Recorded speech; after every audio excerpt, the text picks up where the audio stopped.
Right, good morning. So I'm super pumped today. I was really tired yesterday. And at the end of the stream, I couldn't even find my branch. I was looking at the wrong repo.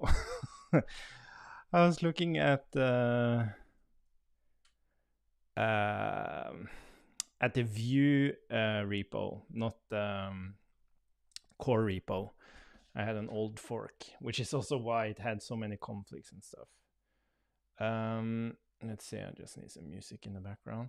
So I was very nervous about something yesterday, and that is what's being stated in rendering slots. So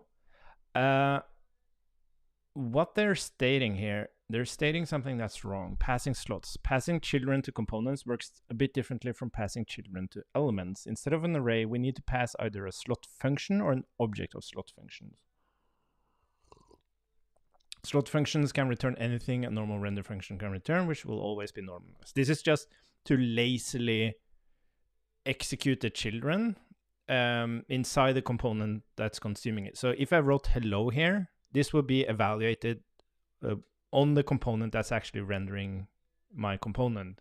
But we want this to be evaluated inside my component, especially for observation, right? And I'm going to show you how awesome this is. But the point is that if I have to pass a function here, the point is if I pass a function here, when Vue renders my component and its children, it will internally call the function. So that's a big problem with typing, because then you can't, if you're going to pass a function from the outside, you have to type it as a function. But if Vue implicitly just calls it, then you can't call it as a function inside the component. But I'm happy to say that this is actually handled by the plugin, the plugin Vue JSX. So it automatically does this lazy thing of children, which is amazing. But before we test that, I'm gonna make a change to the implementation I did here. Let's see. So we're gonna git log. Let's see if I can actually learn this. So we're gonna children prop to slot proxies. We're not gonna do the caching thing. That's never a good idea to do that. So how do we do this? We say git rebase interactive, and with the git rebase interactive, paste that. I put a tilde at the end. We're gonna edit children prop. Gonna write that. We're gonna make our change. So we're not gonna do this a lazy thing. We're just gonna, whenever you, what we're gonna evaluate though is actually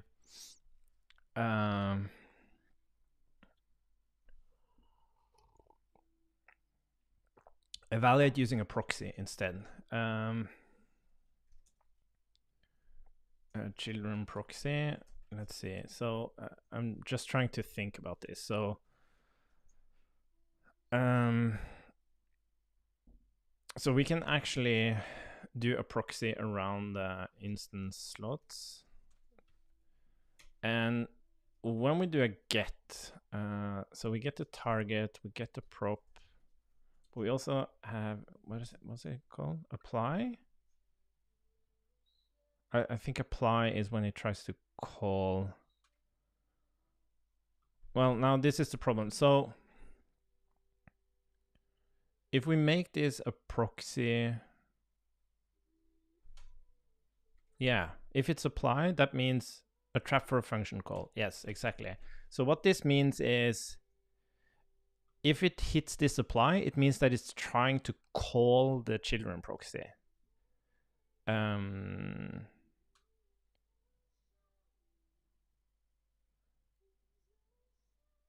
So we can actually, instead of doing this, we can say value children proxy.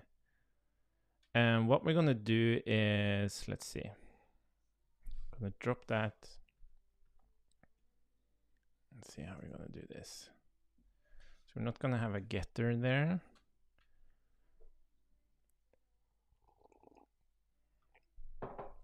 So if it tries to apply it, I guess it's still a target. So let's call it function get. Well, this is the difference, right? Because now we can just say if no exactly. If no instance slots the default, we're going to return null. Or we're going to return instance.slots.default, and we're going to call it. So when we try to call the children, this is what the apply does. A call to children.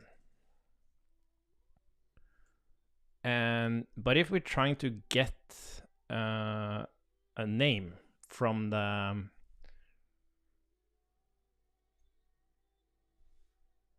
so we can actually do target. Let's see, apply target. Okay, let's just drop the target then.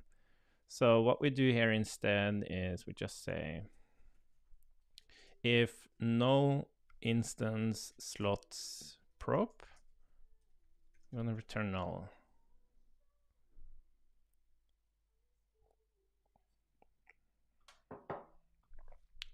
If type of prop. Oh, so this is it symbol? Yeah, symbol. If type of prop equals symbol, we're gonna return null. Or so if type of prop is symbol, or we don't have the prop, then we're gonna just return null. Or if we actually have instance slots prop, we're gonna call it. Right? So this is a much better implementation, I think.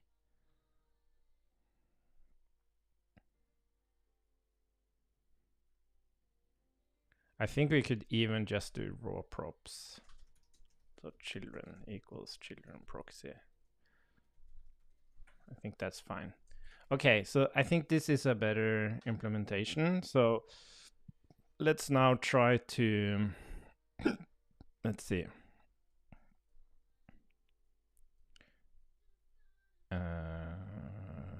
Oh, I was build runtime core. So let's see if this actually works. And then I'm going to show you the cool thing. Okay, so this didn't work. God damn it. What did I do here? Test hello. Why didn't it work? So this should have... Oh, wait a minute. No, wait a minute. I'm mixing up. I'm mixing it up. So this isn't a call to children.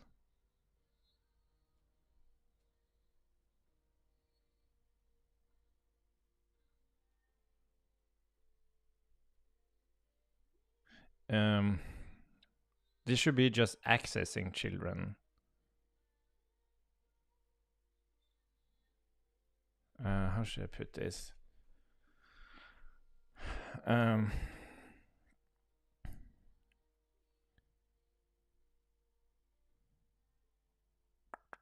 So this is a bit tricky because the access to children is based on there being just a single key there. Yeah, maybe this proxy doesn't work. I thought about this the wrong way.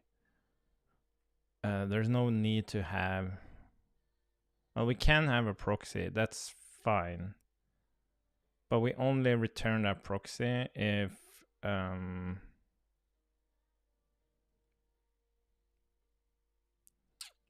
we have more than one key. So we should still do the object defined property. We should still have the getter. So when we try to get that thing, we're gonna check object.keys number of slots. object keys instance.slots. And then, so that we're always going to evaluate that. So if number of slots.length equals 0, I'm going to be explicit. We do null. If number of slots equals 1, we're going to do instance.slots default. I'm going to call that. Or we're going to return the children proxy, the slots proxy.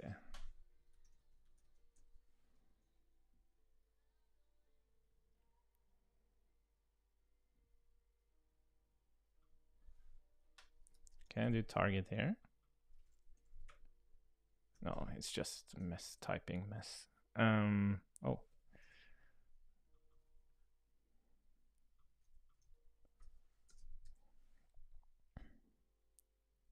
Yeah, so the thing about what makes this, like as a developer experience, it makes a lot of sense. But that if you don't explicitly like pass an object, you pass like hello, a string or a number or just a node. Or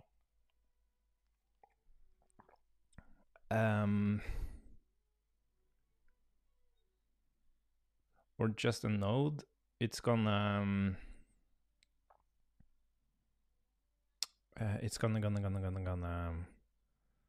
and the props.children is gonna be that value.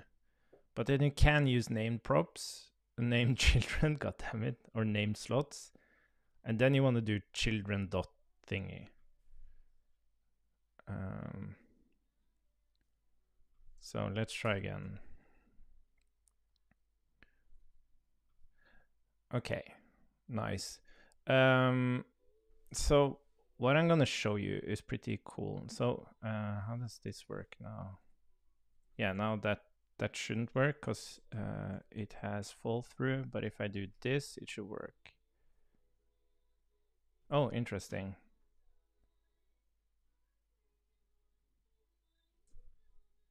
Oh.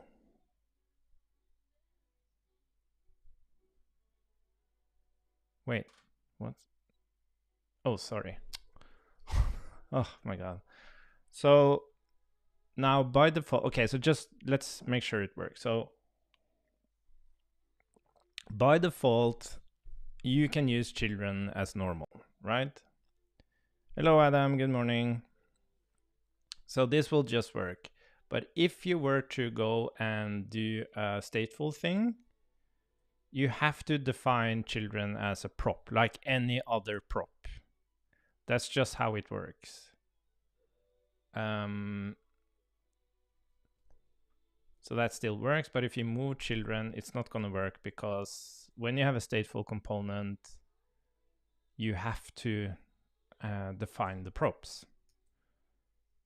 And that just makes it consistent. And then we can argue like, you shouldn't have to do this. Like we should have create component as an abstraction, so you don't have to think about this stuff. We can do that. Like a create component with inherit attributes false, we can do that. But from a Vue API perspective, this is how it should work. Now, let's try I'm gonna try the name thing as well. So what if we say name is string, message is string, and then we're gonna say hello world name, and then we're gonna say hello world message, and then I think we're gonna get name. I'm just gonna, what's the other one? Message. So these are name slots, and I think we're gonna get a warning. Yeah, because these are not functions, right? And that's just something Vue does for optimization. And then we're gonna change these to actually be functions. And then we have to call them, which is everything. I want the typing to be correct here. That's the important thing.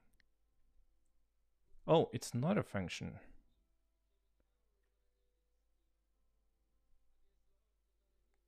Oh, maybe we shouldn't actually.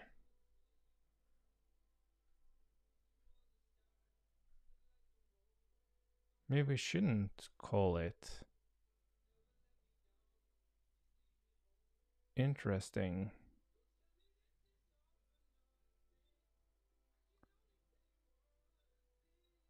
Wait. Okay, we have to fix that.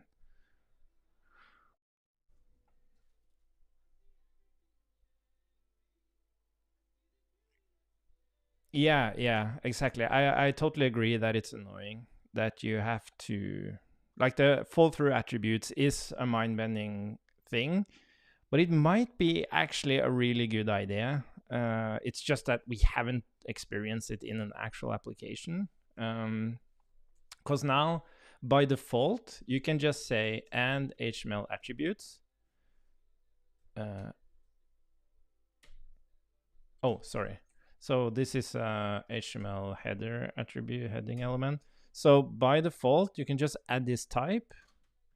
And now you can add anything here. On click, you can do class, you can do whatever you want, and that will actually be applied to the element or to the component. It's not because of the type, like the behavior is there, but just adding that type, you kind of show by typing that it's possible to do that from like the consumption point of the component.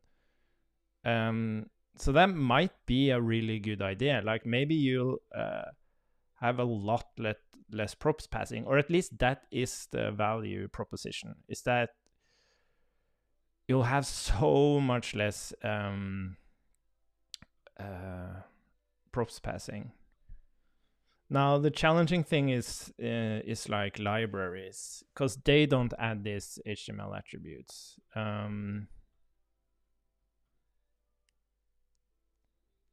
Which is annoying.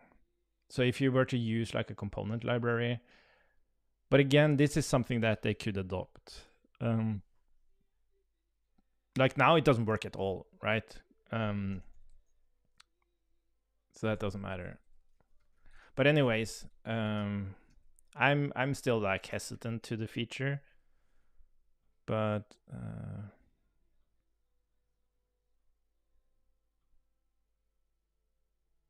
it's not a function, but it is a function. Target. It is a function. Why does it say it's not a function?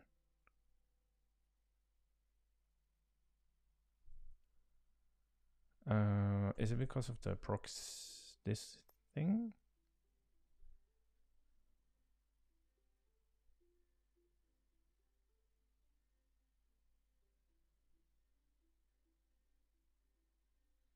No, because I do get, this is weird. Dot name. So if I go and grab the name,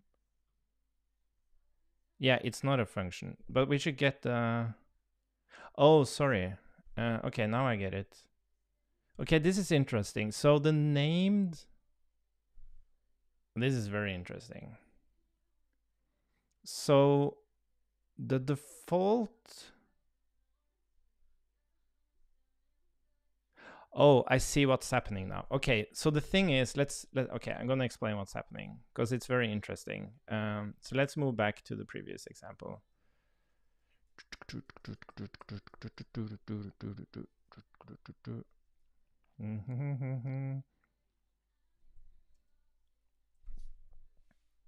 Let's see.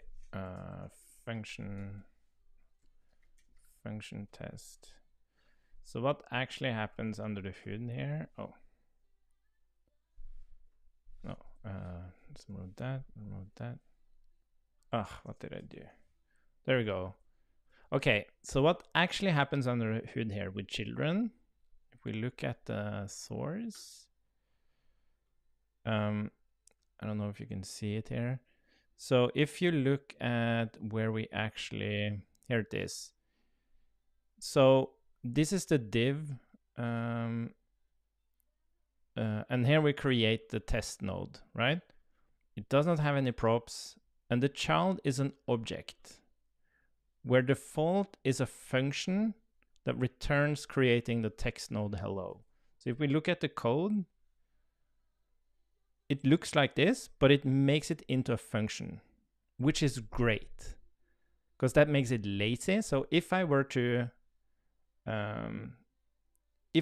have like pass a count here, for example, like count.value, and then I would have some button in here that would change the count, nothing would actually happen inside app. It would have the only thing that will render would be test, because the count is passed into test. It makes a lot of sense, and in terms of like rendering performance, you don't think about it as a developer. Like you're just saying that test should have this number. But by the way, with the way this works, it will optimally then only reconcile test because it uses a function. Now, if I were to change this, if I were to actually pass an object here, hello,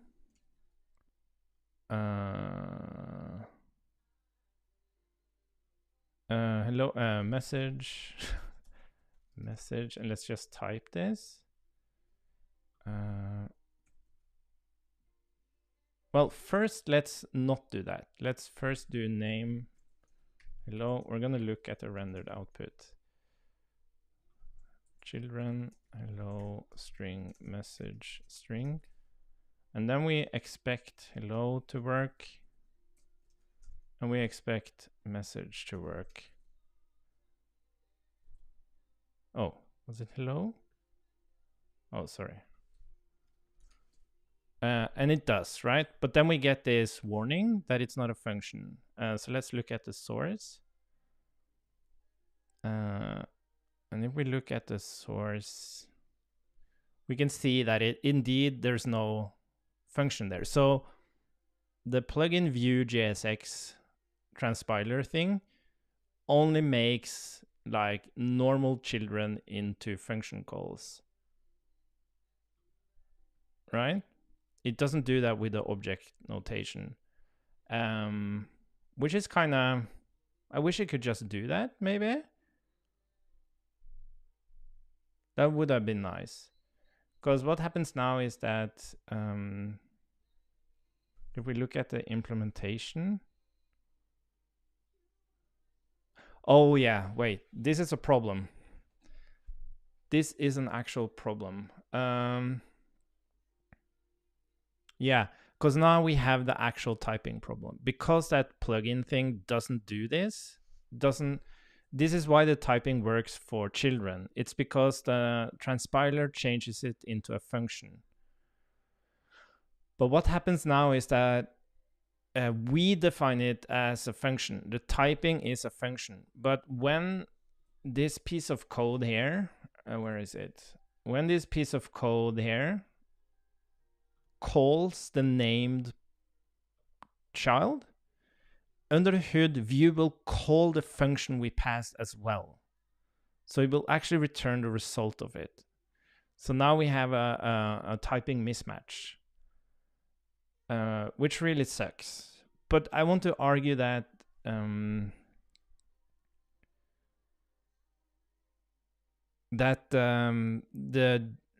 Vite plugin JSX should do the same for children. Named slots. And it even gives a warning when you don't do it, right? So it should just do it. How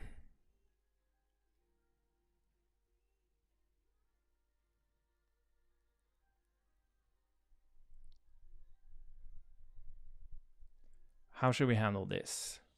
Should we just say that, like, so for a React developer, we don't think about named slots, right? I wonder, do we have to jump into that now? So Vue plugin Vue JSX. Plugin Vue JSX GitHub. Vue plugin. There's Vue plugin Vue. Yeah, JSX. Here's the source. So I wonder where it slots children.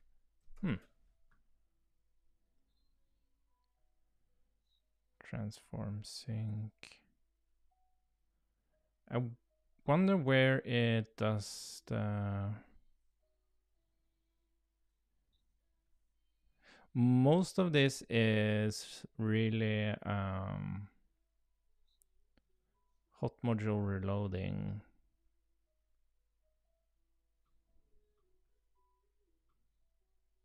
I wonder where it actually does that thing.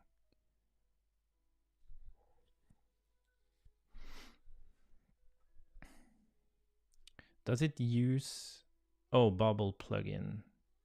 Yeah, Vue bubble plugin JSX. It probably happens there.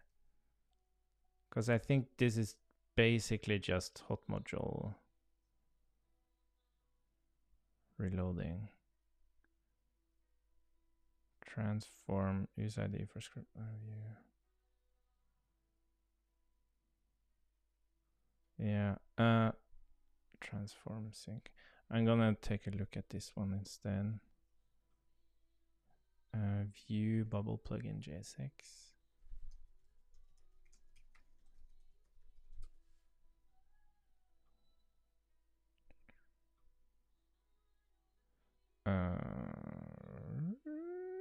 Bubble plugin JSX. Slot flags. Okay, this is probably it. What's slot flags?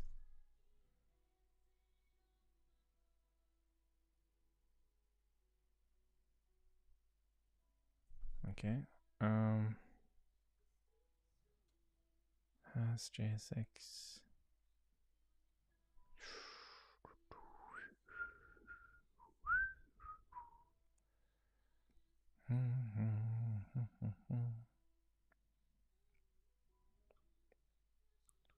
Runtime is slot.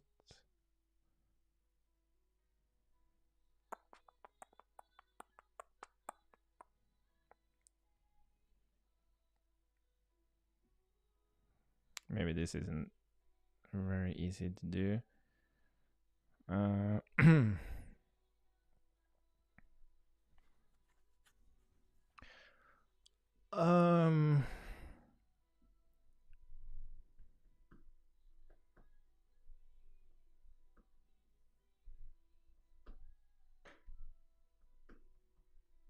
So, wait a minute. You know what we can do? I think we can just drop.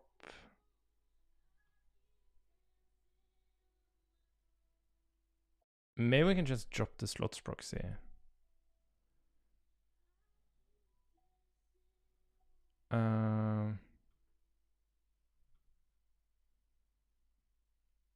No, wait a minute. I'm thinking about this the wrong way.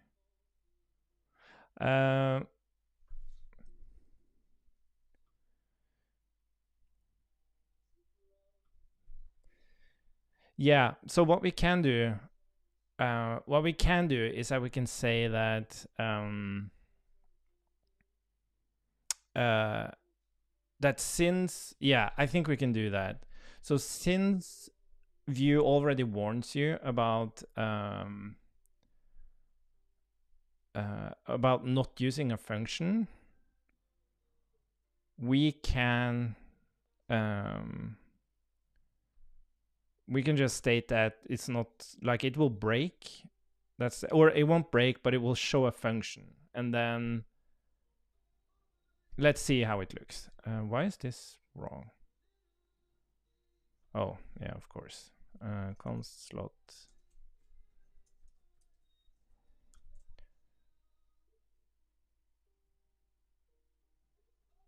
Or maybe we can just return the slot, since we need to call it. Like, we want that to be the signature. You should always call. Yeah, let's try that.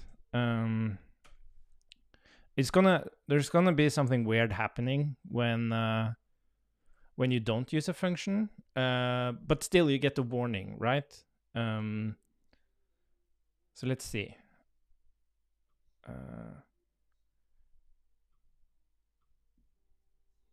Yeah, so I guess this is what you see. It's like you just get this weird output. But it also states that your non-function value encountered. So when we go in here now and we say string, and we actually call them, then it's fine, right? I think that's definitely a good trade-off. And then if I do string here, you can do props children like this, and then we can do hello there, and then this just works as normal. Yeah, that's great. Let's comment that. We do not, so we call the default slot as children. Children prop is expected to hold the value.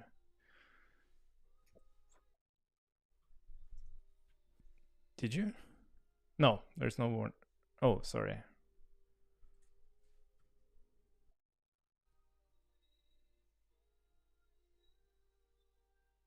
Oh, sorry. Yeah, it's because, yeah, sorry. You did see the warnings, but I didn't fix the typing. So if you see this, I didn't actually change them here. So if we do this, it should still work. Yeah, so it was just me not fixing the typing.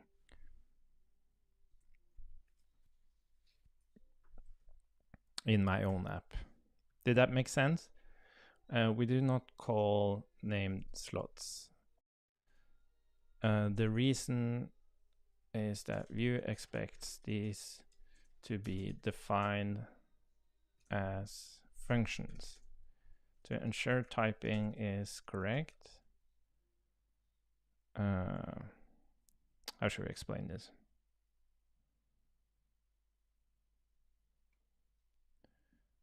And will automatically call them. The reason is that Vue expects these to be defined as functions, which means the typing needs to be defined as a function. Since Vue internally calls this function, the typing. No, we can't enforce them. The problem is that this implicit function calling happens inside the slot. So I would have to change something inside Vue to prevent that from happening.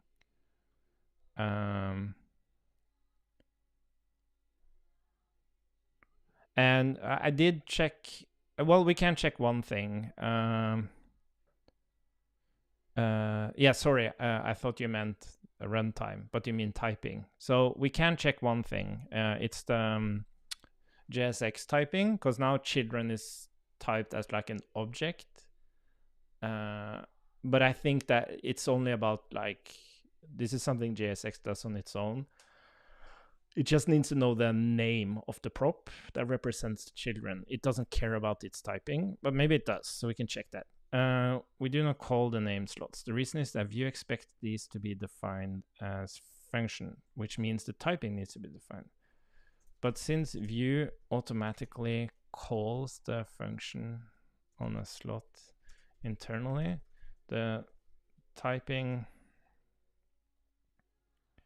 how are we going to explain this?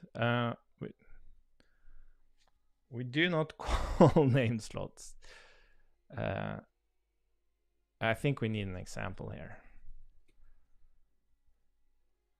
We do not call named slots. The reason is typing. My component props children header string The reason is that Vue throws a warning when not defining name slots as functions.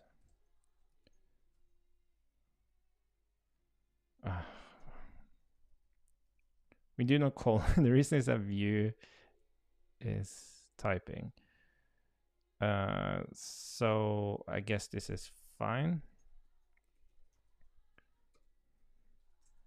Div children header.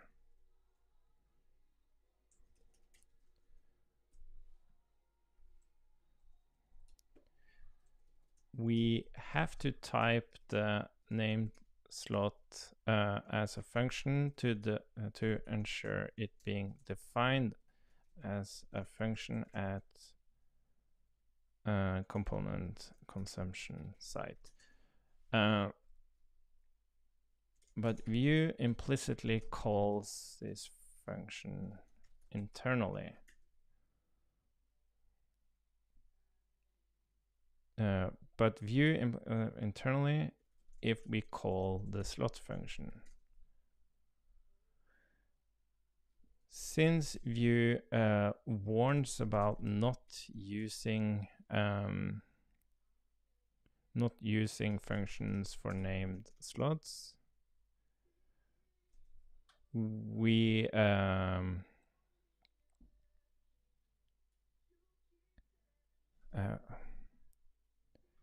okay, we only support function only support named slots as functions. The reason is typing. We have to type the name slot as a function to ensure it being defined.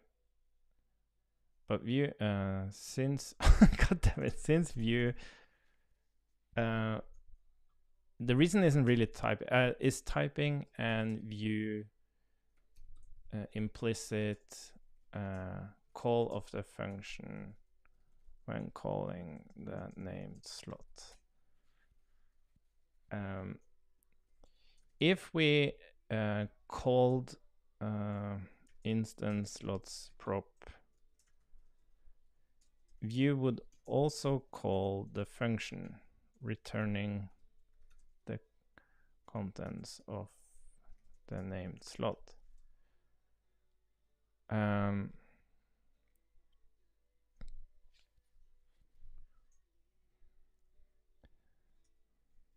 Meaning the typing would be wrong. But since we expect it to be a function, we just return the slot, and this implicit function calling can still happen. Like, I don't think this makes, like, I don't think people can understand this without a proper example, but at least we maybe we should just comment that. I don't think it's even worth trying to explain. We can rather explain it in the PR. We only support named slots as functions, as Vue also warns about this. That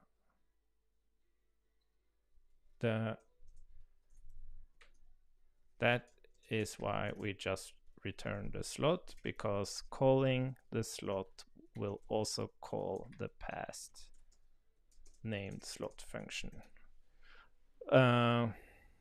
Okay, I think that's good. Yeah, so let's look at where did we put? So we're still using, I'm trying to remember. So we're still using the typing from this thing.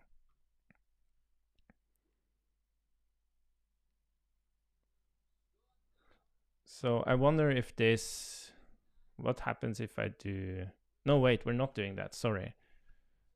We linked the package. So runtime DOM, it will be here. So what happens if I just do string here? Like, does it? Where's app? Oh, I'm in app. Yeah, I don't think it matters. Like,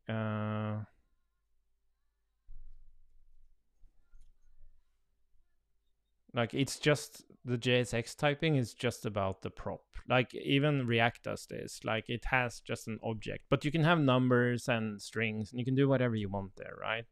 So I'm pretty confident that it doesn't matter. Yeah. It's also described this way. It's like it's about the name of the prop. It's not about the typing.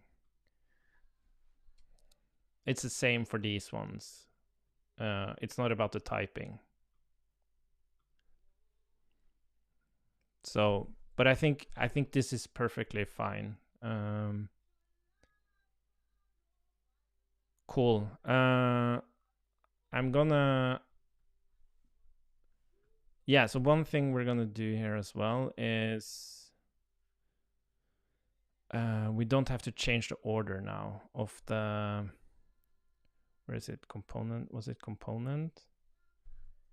So we don't have to change this now. This should still just work. We can double check it. Build runtime core. So now we have less change in the PR, which is always good. Props children.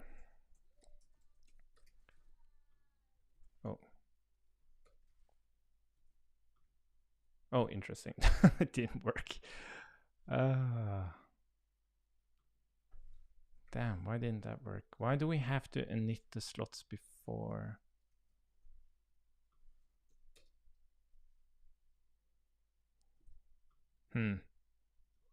That shouldn't be necessary.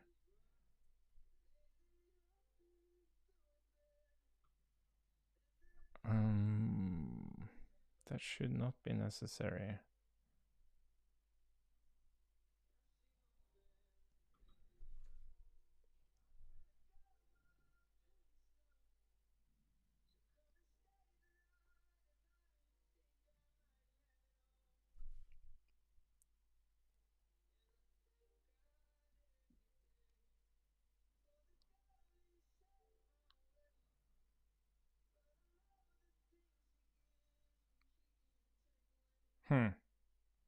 That's weird to me.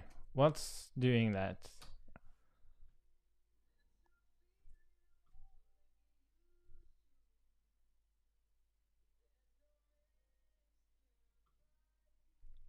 So it has to access this thing.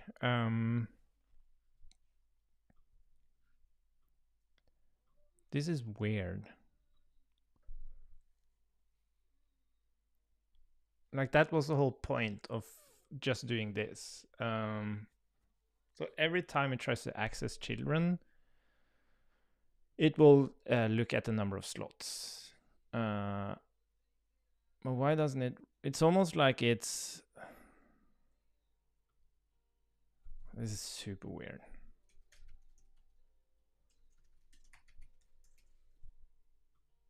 It's just undefined. But why is it undefined?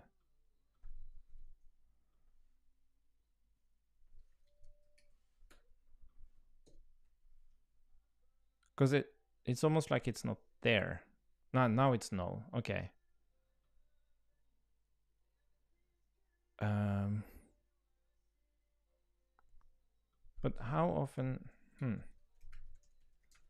Got children. It's almost like it. Oh, I know. Of course. So what it does is that it moves the. So we're defining children on row props as a getter, and what it does is that it moves the value of children to the props or the attributes, and then it moves the value as it is right now, right? So this actually does not make sense because we're moving the children to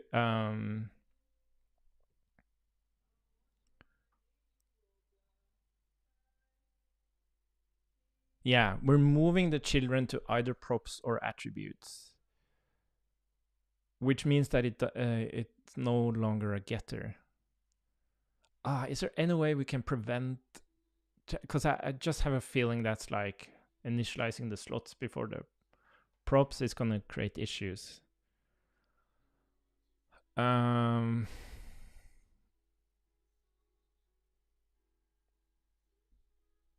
And then there's absolutely no need to have this getter thing because the thing is moved anyways. So we might as well just evaluate it here.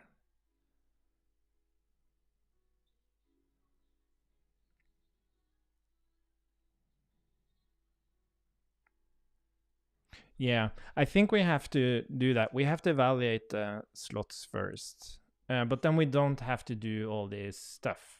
We can just say raw props.children equals slots.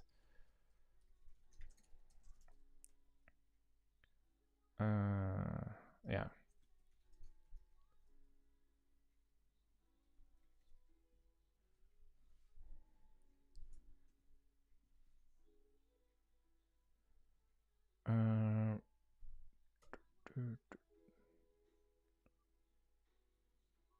Well, I think we should still have.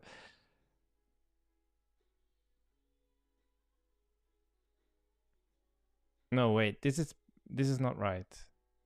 Because we don't want to extract the slots during setup. We want this to happen. Fuck. This is so complicated. We need this getter to run during the rendering, not during the setup.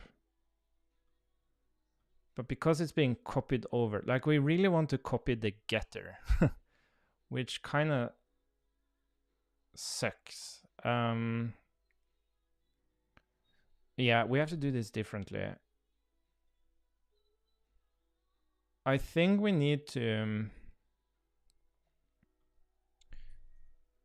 I think we need to do like init children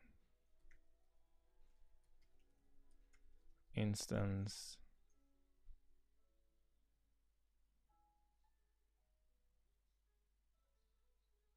And as I said, we never want the children to be part of the attributes. Well,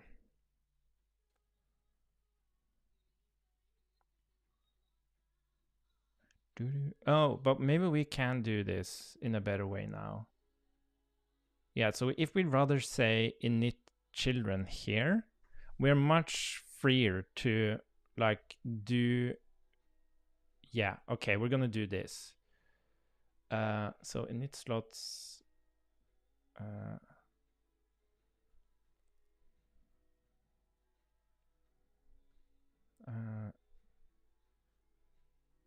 Where should we put it?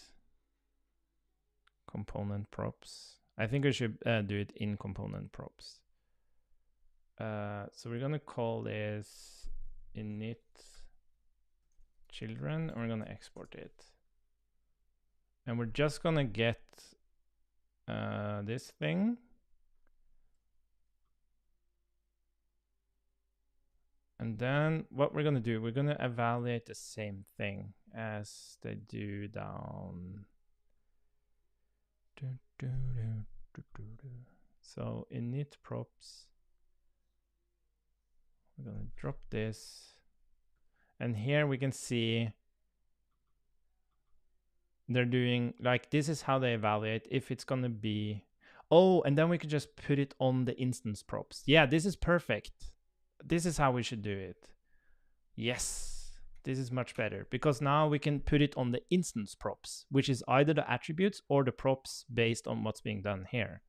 This is perfect. This is how we're gonna do it.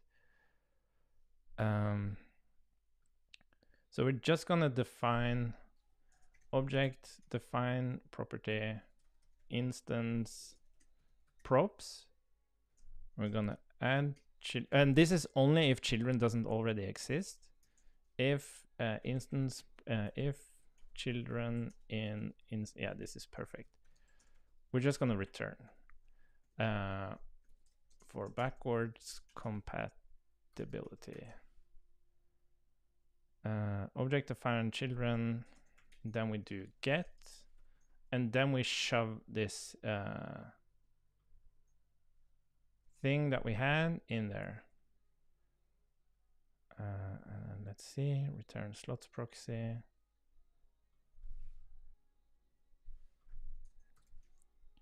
Cool.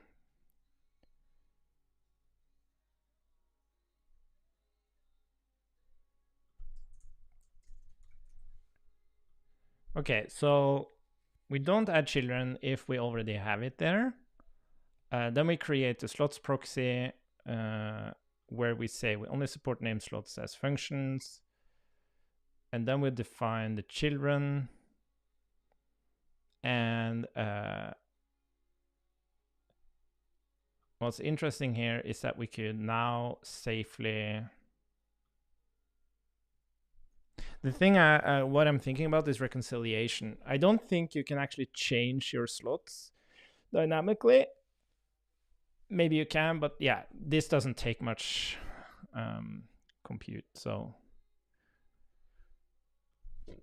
Okay, let's try to run it now.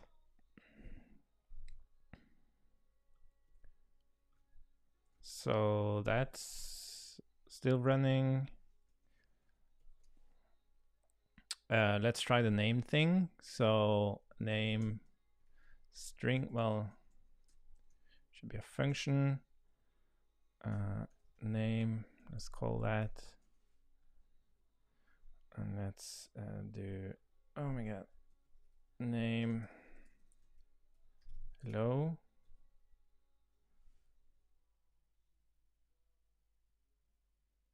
Interest. Oh, fuck.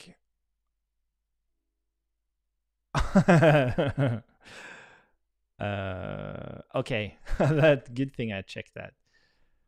So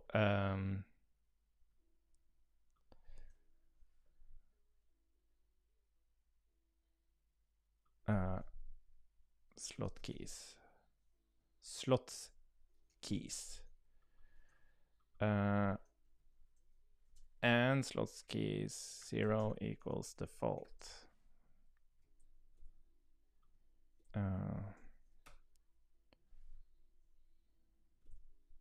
Okay, there we go. Everything's fine.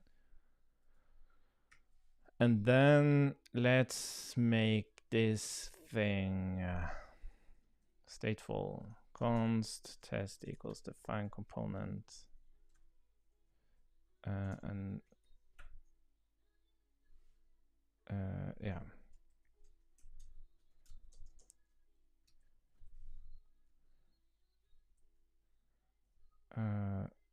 Hello world. Oh, interesting.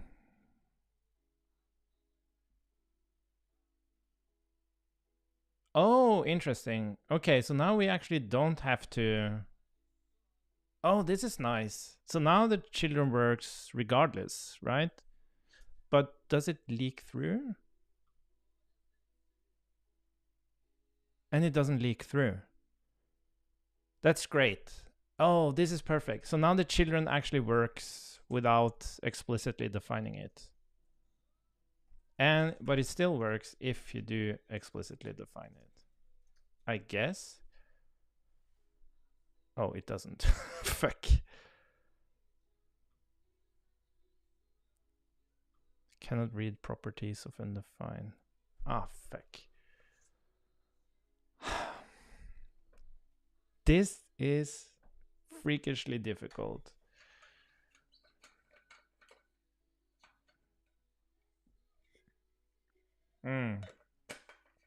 I know why. I know exactly why. And the reason is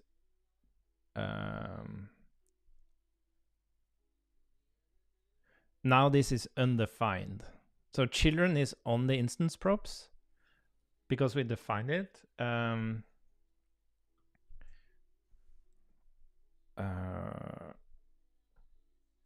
Okay.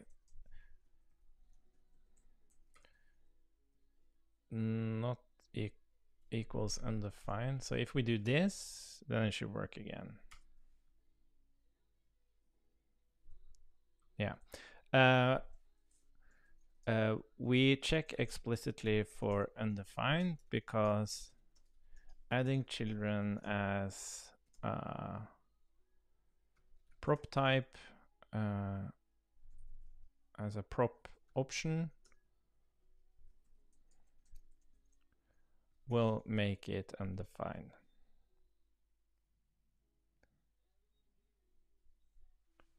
Yeah, but this is fine. This is perfectly fine. But that's nice that you don't have to define that prop to make it work. And then it should have the exact same behavior.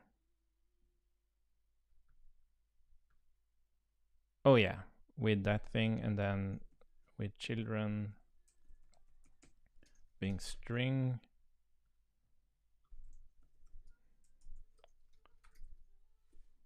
Yeah, it has the exact same behavior. Yeah, this is just a extension. Okay, great. This is the implementation.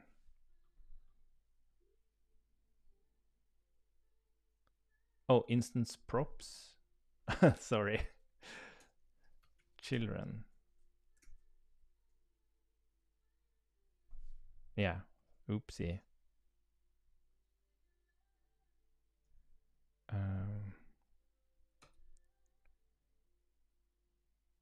But it was falsy.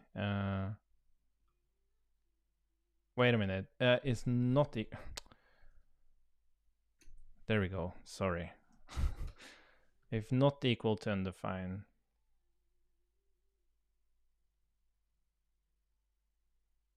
Or yeah, so if it's not equal to undefined,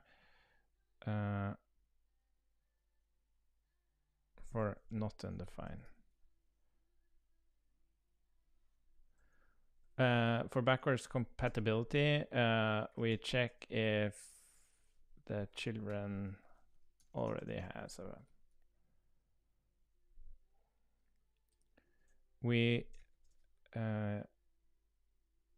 The problem is like there is a chance there is a breaking change here because you might have a property called children that can be undefined, right?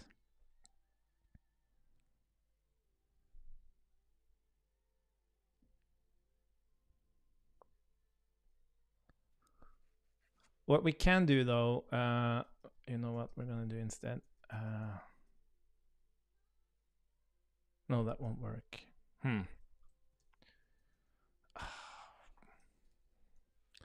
Like this is a breaking change. You might have, that's also what we're trying to do here. We're trying to avoid a breaking change.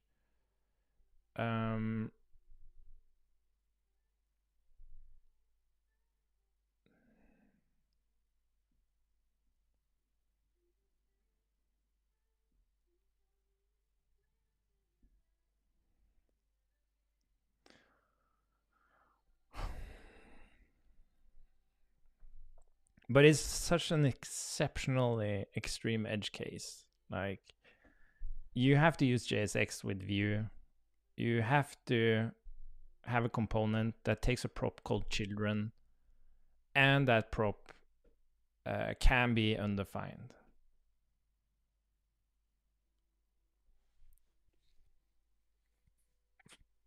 It would be very confusing if you were in that scenario, though.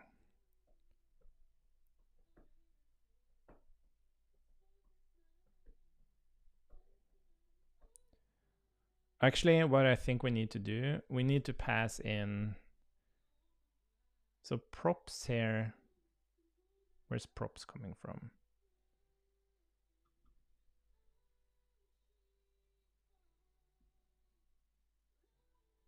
Yeah, so what I think is, so these are the props. Is this raw props? Yeah. So what I think we need to do, we need to pass in the raw props.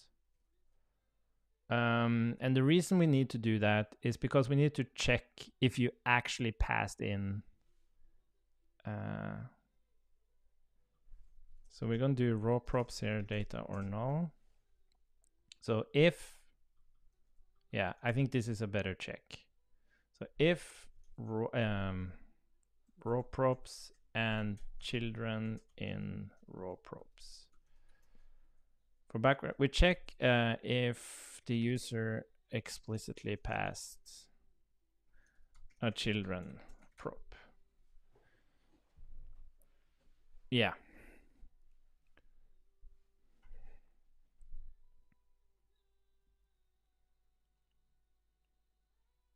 Yeah.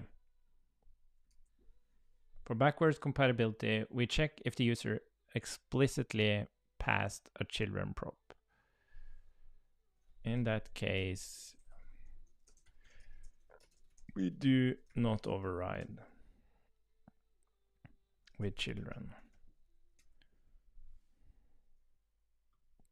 Okay, so this is non-breaking.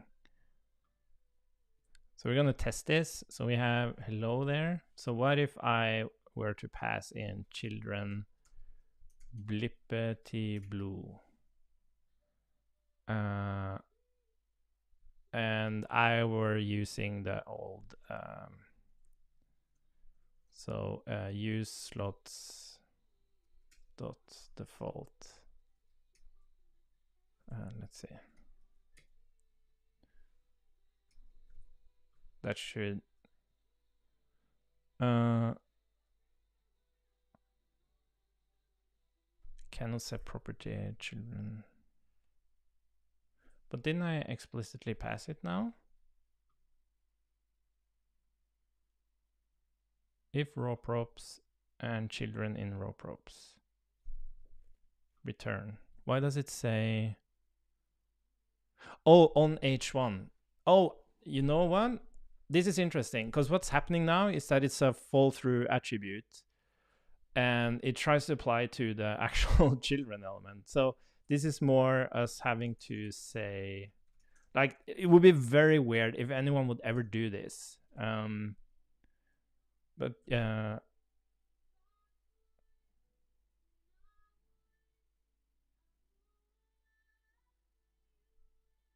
yeah, sorry. And then we'll have to do props, children. So if I actually use that, oh no, it says hello, hello. It shouldn't say that. It should say blippity blue.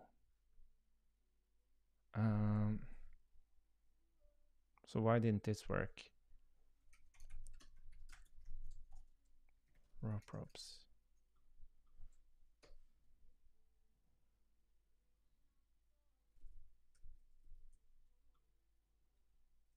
Oh, it's huh? How can raw props be undefined? Oh, I didn't save it.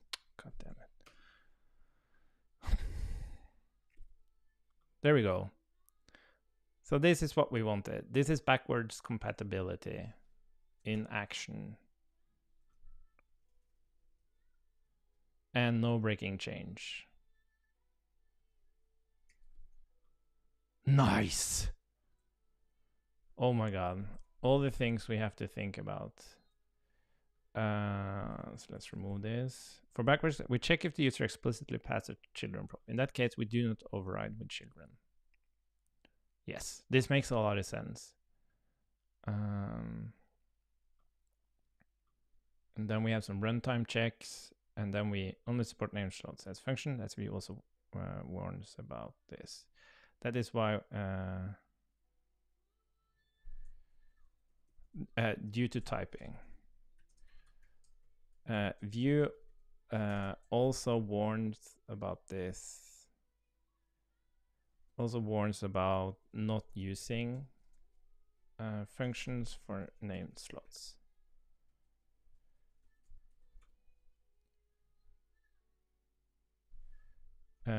We only return the slot here because calling it will implicitly call the underlying function passed for the named slot. Now typing is correct. Okay. Nice. Cool. So let's build it again, and then we're gonna do. So how do we actually? Did I have this git thing? That wasn't a problem. That wasn't a problem. Okay. And then we do git commit all amend no edit. Git commit all amend no edit. And then git rebase continue.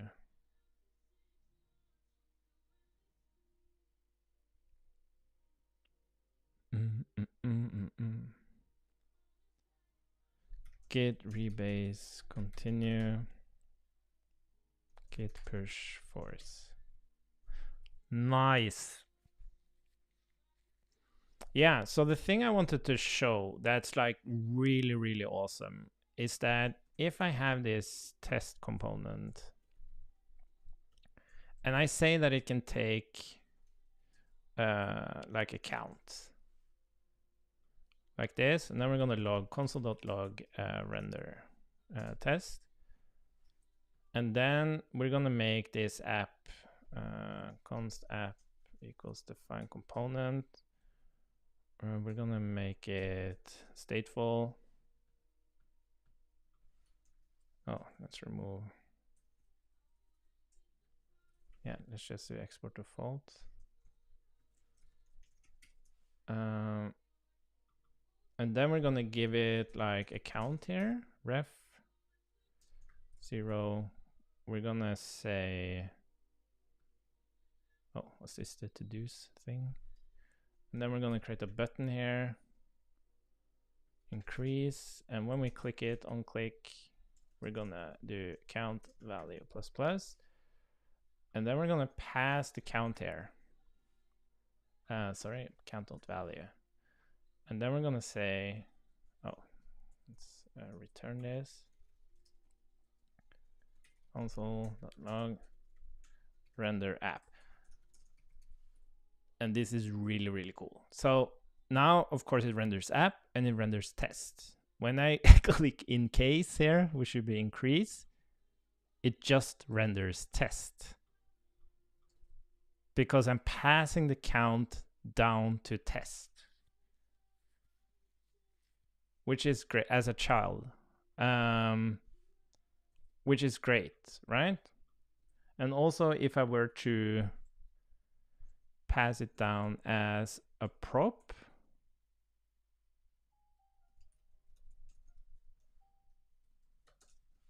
it should have the same behavior.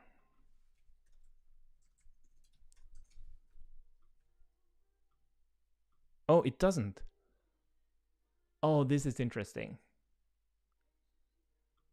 Yeah, because I didn't expect this to actually work. Because here we are explicitly like extracting the value. Like these aren't function callbacks.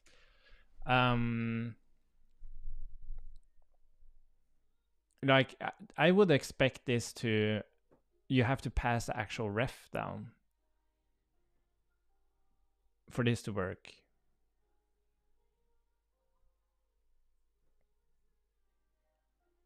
It's interesting. That is interesting.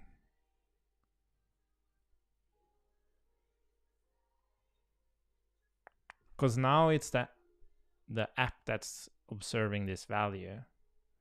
And then we're passing the countdown. And then, okay, I'm gonna do a thing here.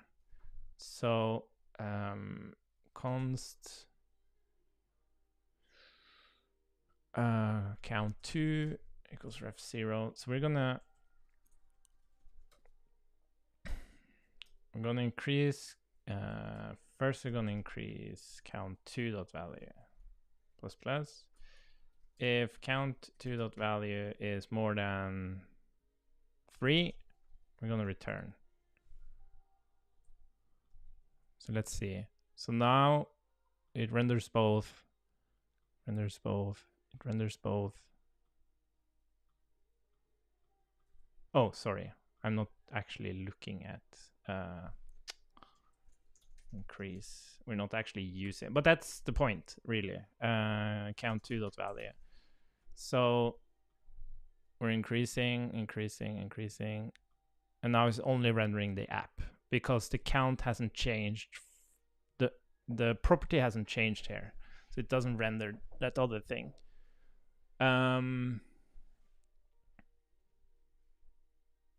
So this is what I mean. Like, okay, so the example was bad. So first of all, passing a child makes it lazily. It makes whatever you put in the child is observed in the component that's actually parent of the child, which makes a lot of sense. And then it's the same behavior for passing props. It's just that, well, it's not. This is more props checking. This is rather checking that the value hasn't changed, so it doesn't reconcile the component. Yeah, and that's expected behavior for me, because we're looking at the value here. So it should still render the app, but it doesn't render tests. But this is my big beef with React, right? Why doesn't it just drop rendering the test when the value doesn't change? It shouldn't reconcile by default. But this is the point. Like, if you want something nested, like if I want the test to observe the count, I will have to pass the count itself.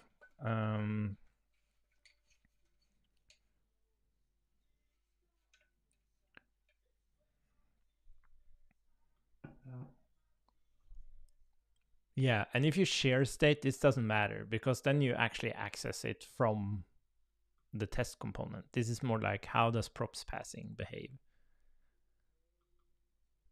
Yeah. Anyways, what's our next steps now? Let's remove all of this stuff. So we need to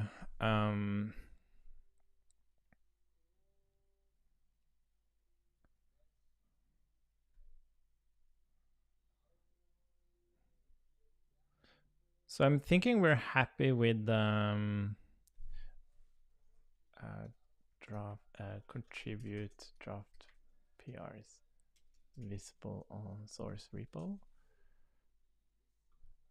I wondered, are draft PRs visible on the...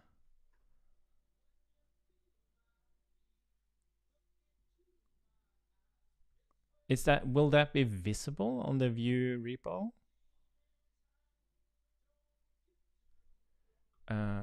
Is a draft publicly visible? Okay, isn't viewable to the public yet. Wait a minute. That's not GitHub.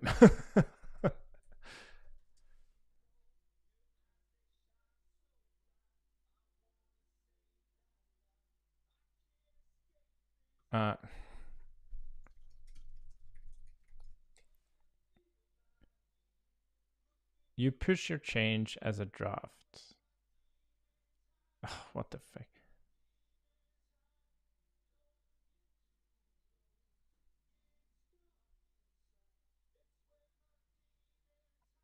Oh, only admin, huh?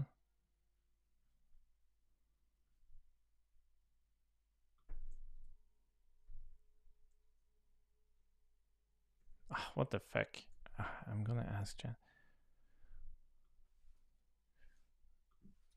If I contribute a PR to, if I create a contribution PR on a repo on GitHub, can people see the PR if I make it a draft? Yes, if you create it on GitHub, it will still be able to, other users have access to this. Okay.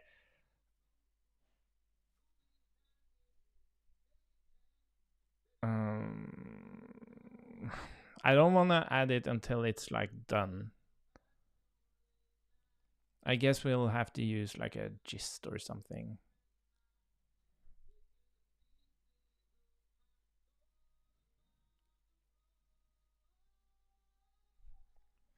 Where are you gonna write this?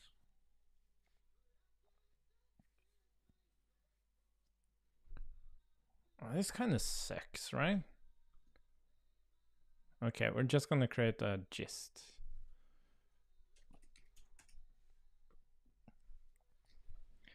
Okay, so we need to explain. Let's just create a disposition here first.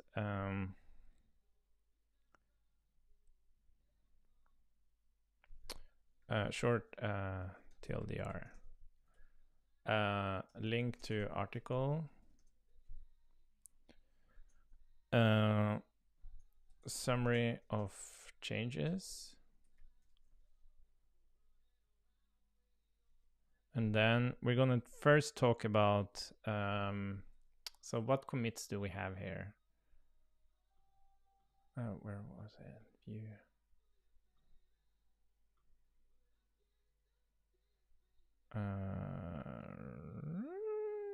Commits. So we added 3 commits. We replaced the JSX typing. Children prop.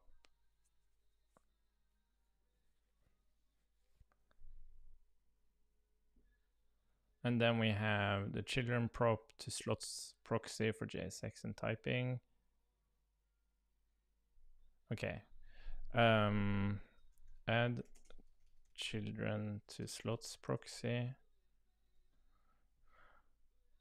And children typing. And then add view node and HTML attributes. Okay.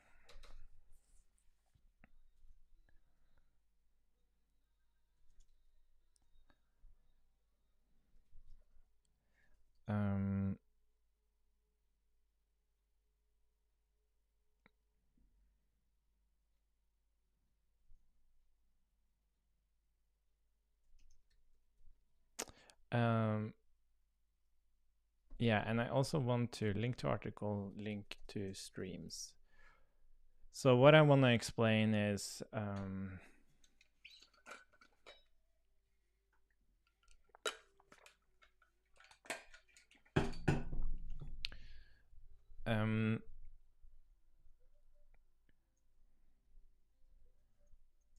being a React developer for since it was announced, being a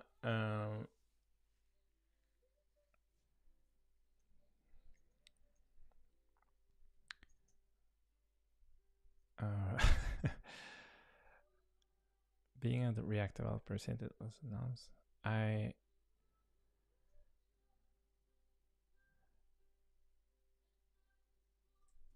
want to enable React developers.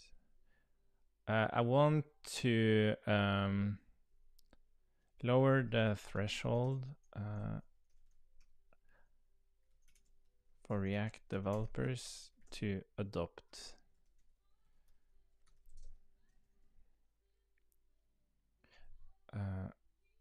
this PR will lower the threshold for React developers to adopt Vue. And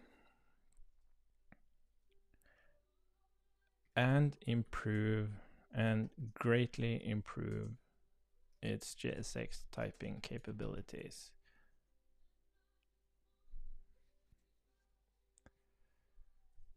Greatly and conform to community JSX standards. Software app.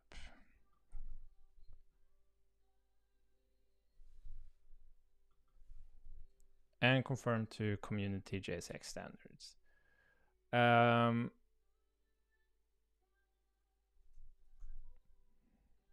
What started it all?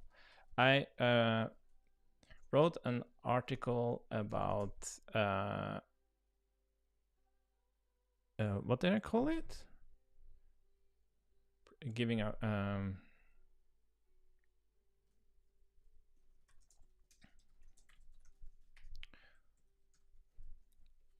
I started writing an article on giving up on React. Many times I have tried to find or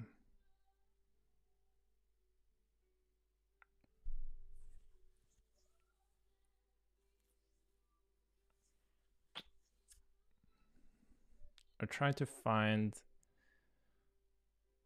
alternatives, but many times I've tried to find alternatives that embraces what makes React great, but improves its reconciliation of UI, but improves on its state management and performance.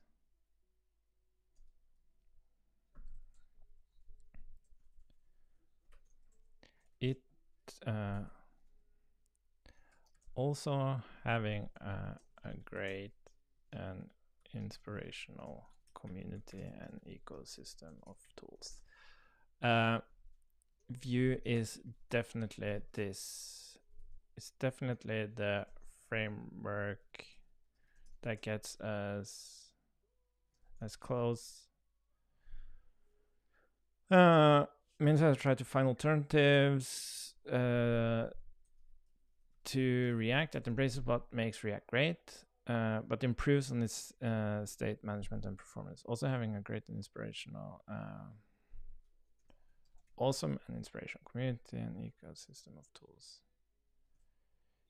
Vue is exceptionally close to fulfilling this alternative.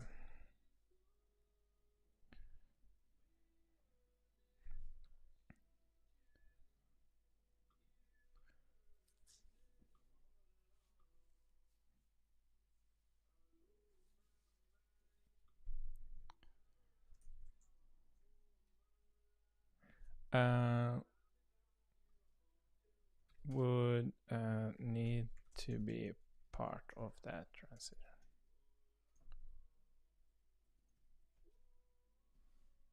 God damn it. I'm not in a writing mood today.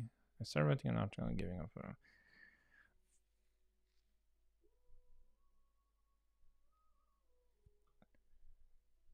Motivations.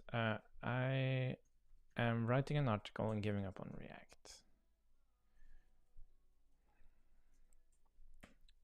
It explains why React has become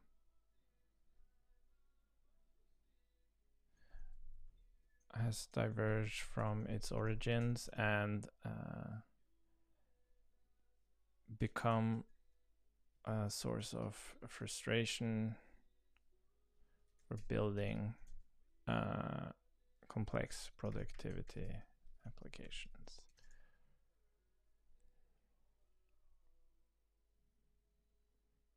Productivity application from its origins and become a source of frustration for building complex productivity applications. The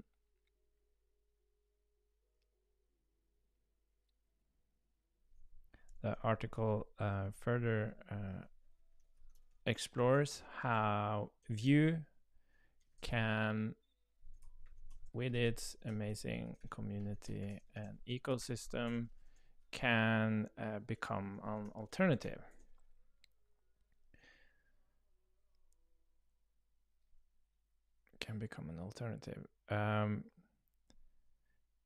Vue comes very close, but there are certain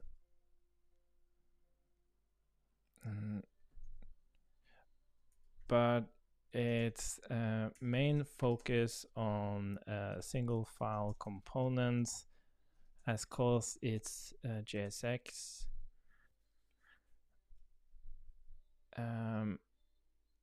to fall behind.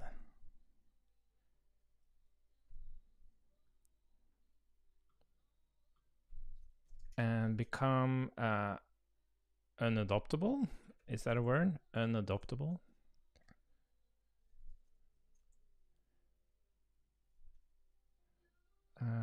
Has okay, I'm not gonna make that assumption, but it's JSX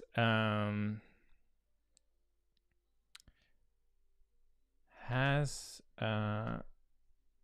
some critical issues that makes a React developer fringe.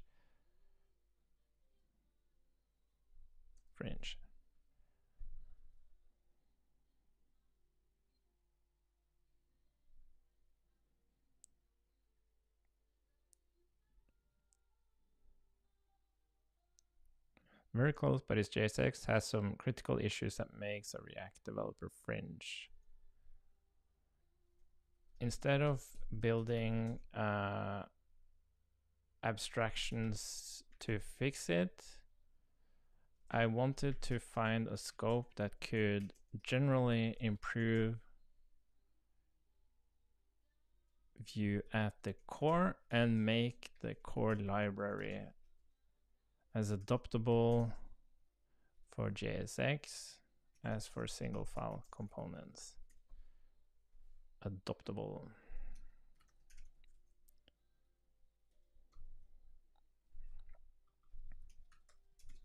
For React developers using JSX, as for developers preferring single file components. Okay.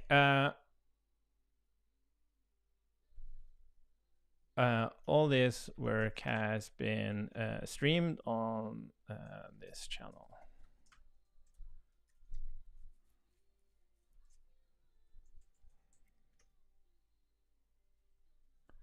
Has been streamed on YouTube. Okay. That's the motivations.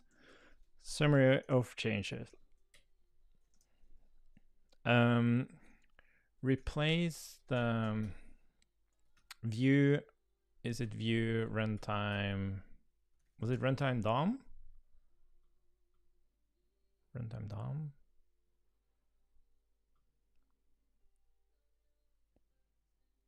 Yeah. Replace the Vue runtime DOM JSX typing with a typing created by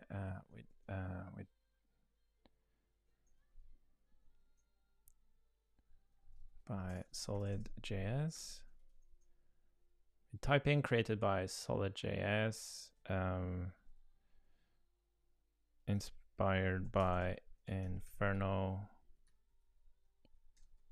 And what was the other thing?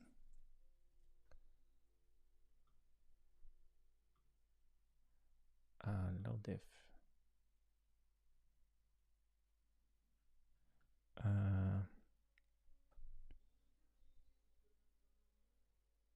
Surplus. Let's copy as we have it here. Let's copy over the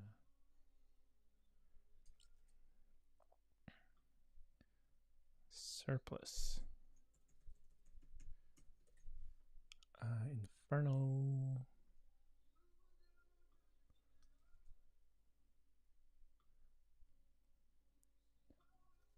And then solid.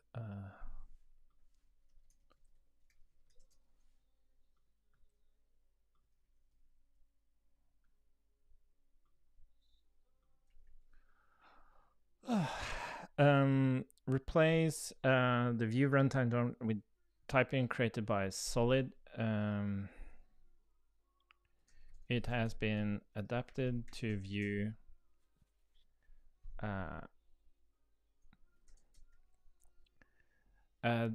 This gives proper typing for event handlers mainly,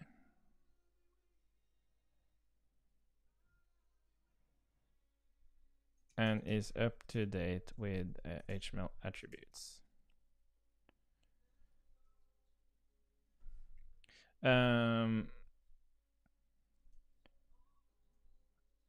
This gives proper typing for event handlers mainly and is up to date with HTML attribute. It exports the HTML attributes generic type so that you can type fall through attributes on components.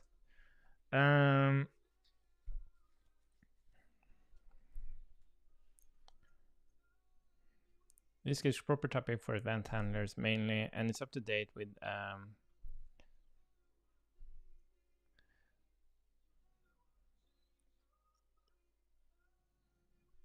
this also gives an opportunity to collaborate on general JSX typings for the DOM to start a collaboration or general for the DOM across JSX libraries. Okay, and then we have children props. Adds a backward compatible addition of the common children prop for JSX. It acts as a proxy to the underlying slots.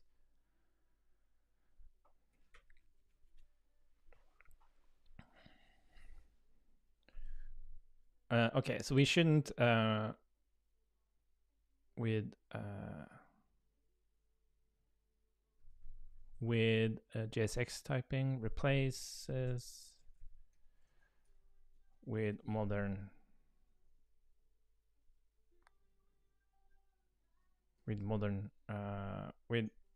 improves improves the Vuex to handle event listeners properly and be able to type fall through attributes.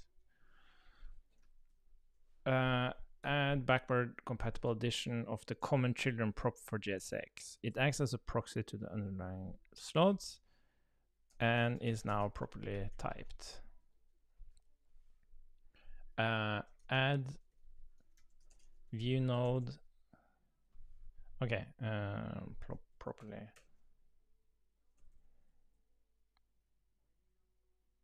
To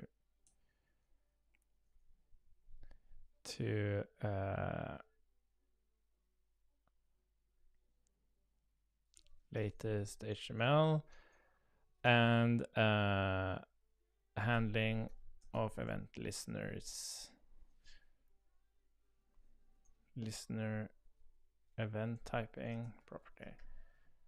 Add view node and HTML and export HTML attributes to type children prop and export to type children or slots. Add view node type to type children or slots with valid any valid view node. Export HTML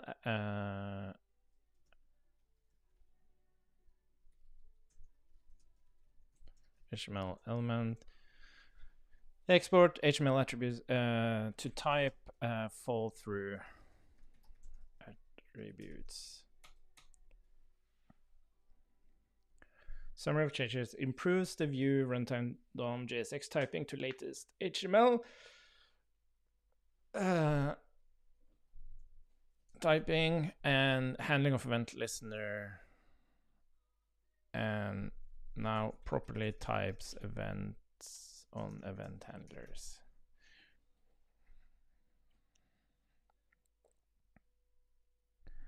On event handlers, adds backward compatible addition of the common children prop for JSX. It acts as a proxy to the underlying slots and is now properly typed. And JSX children is now properly typed.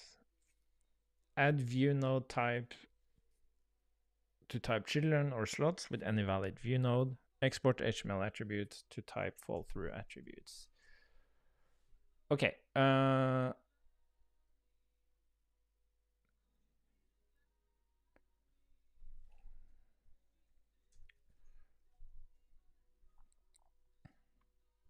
Replaced JSX typing.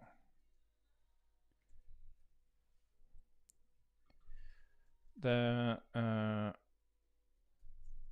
improved JSX typing. The typing in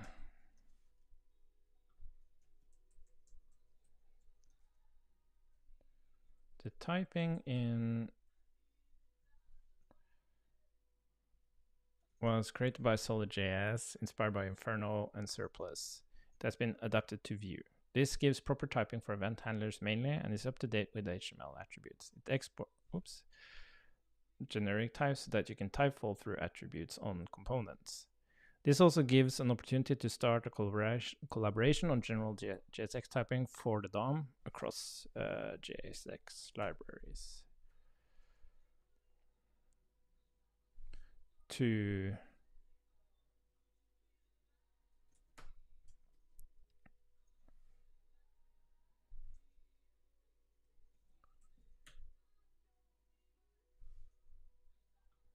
And then add children prop.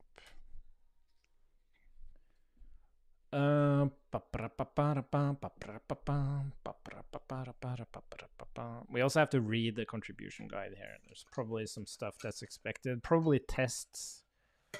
The tests are failing. Like if I just run the tests on Vue, they fail, like most tests do. But we can still write tests and validate at least those work. So it will be basically a test for the children prop, and it's especially its backward compatibility. So we're gonna add that.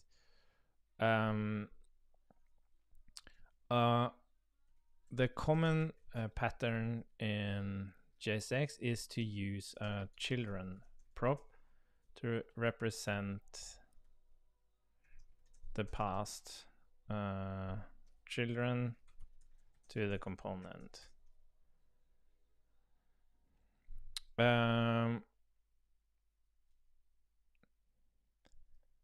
By adding this PR adds a children prop to the component, given that there was no children prop attribute passed by the user, or no explicit passed by the user, meaning it is backwards compatible.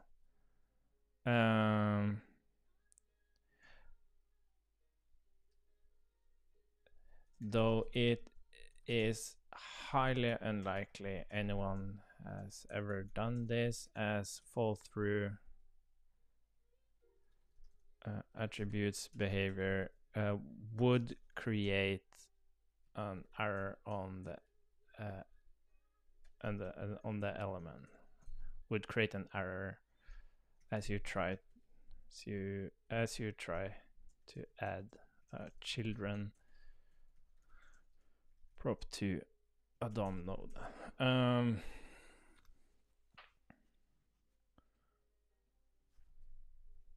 As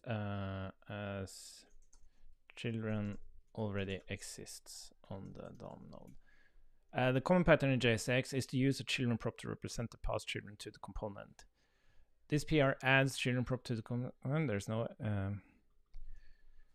this is very important for adoptability. This is very important for adoptability of Vue, as slots can not be... As slots is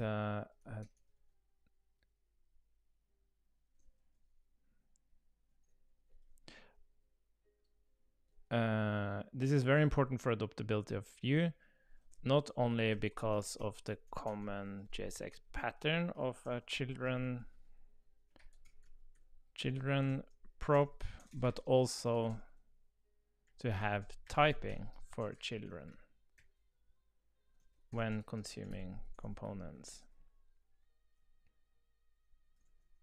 It is backwards compatible. It is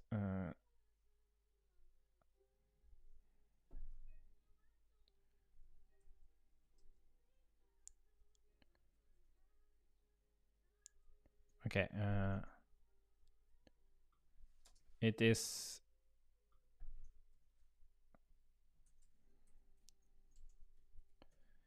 It is highly unlikely anyone has ever done this, as fall-through attributes behavior would create an error as children already exist on the DOM node.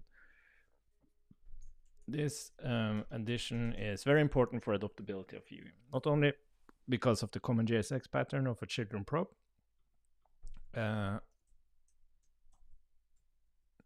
but also to have typing for children when consuming components. And then finally, added types. React has a React node type, which is used for children. This represents any valid child value type.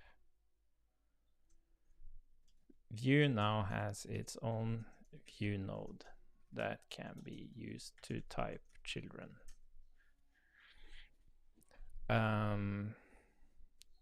Or slots. Well, it's basically children. The HTML attribute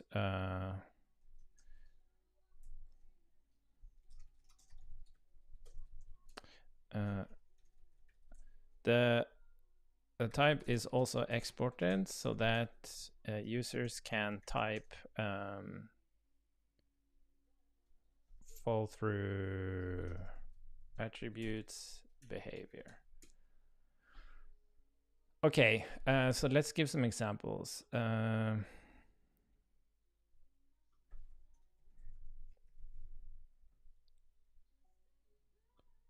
guess there's nothing. Well, we can my component return input on input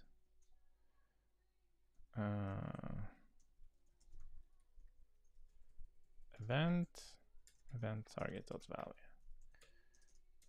This works, and the event is always tied to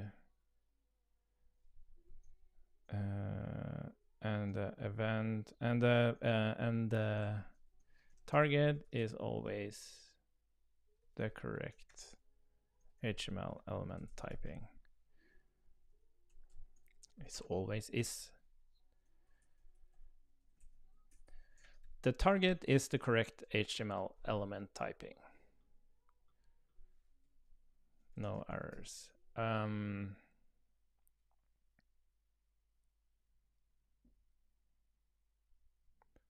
Add children prop, so this would be my component, and then function parent component. So here we can do props children string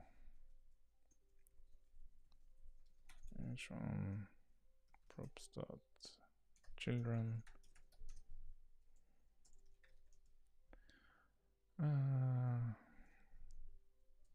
header hello world header any other child child value would give a typing error.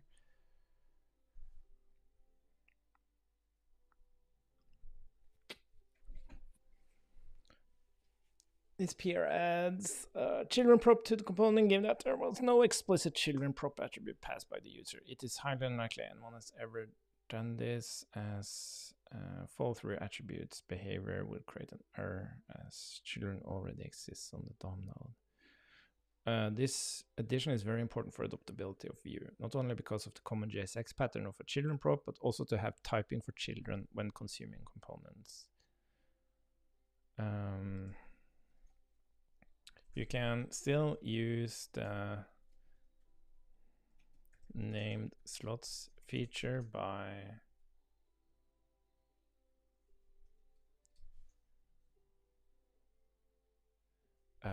function my app or layout props children header view node footer view node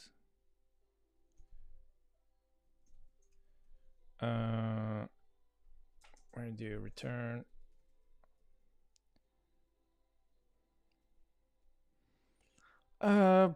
div div props children yeah sorry so this needs to be functions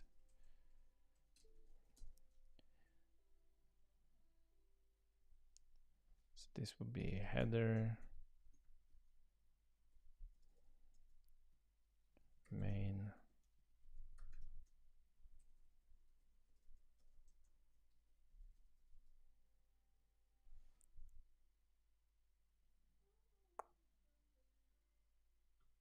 yeah whatever props children footer note because of Vue's implicit Vue requires prefers named slots to be defined as functions.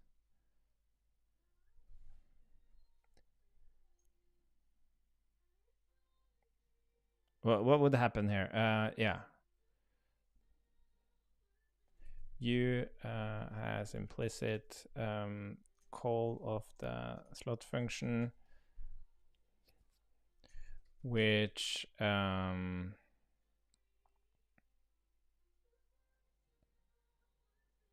don't think we even need to write this. Oh, we should.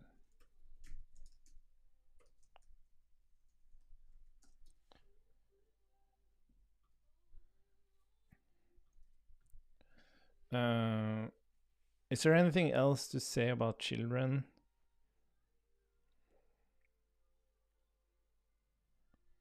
React has a React node type which is used for children.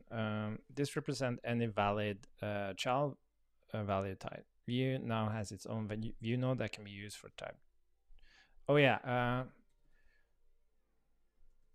note. The let's see.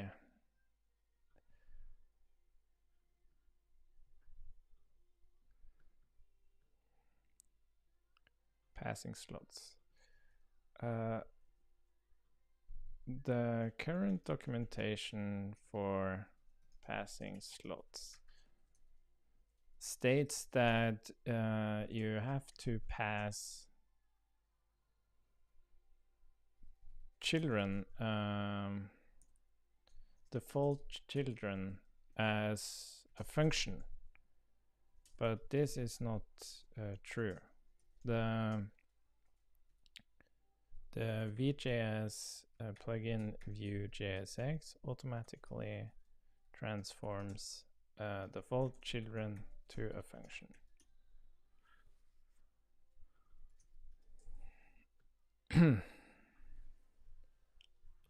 Yeah, and then function app return.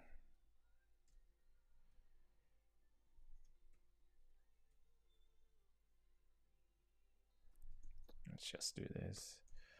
Well, I guess we can do this. Layout.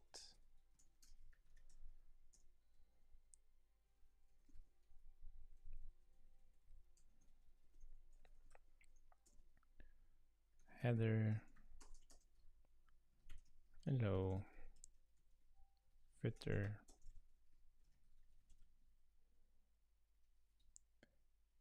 Yup.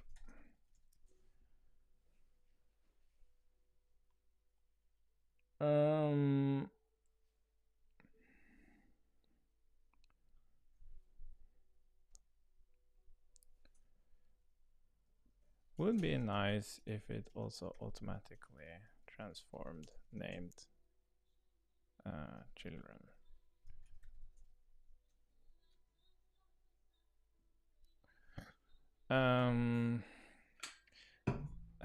As you will throw a warning when you are not doing this.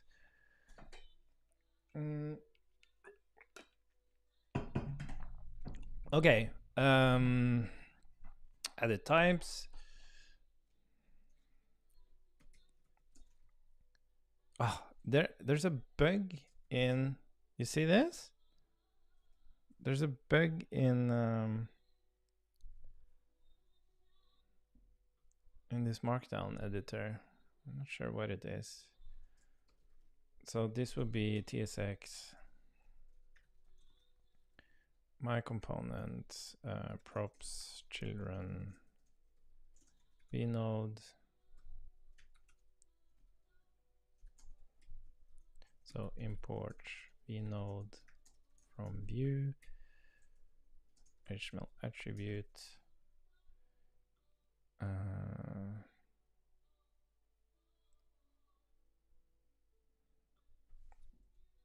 And HTML attribute, let's call it HTML head element.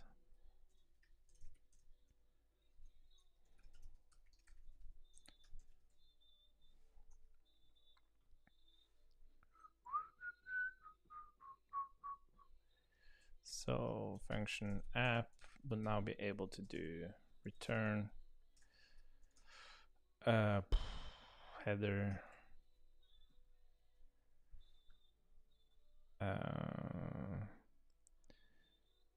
how should we put this?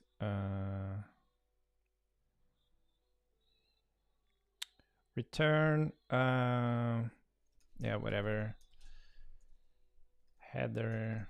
So here you could do some kind of icon. Hello world. Oh, this is interesting. We need to test this. If you can do well, I think you can do this.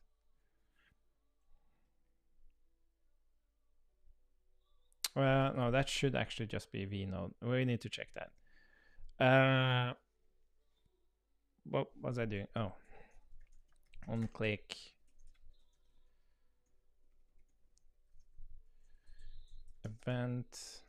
Event target typed to HTML head element. Okay, let's do this a little bit.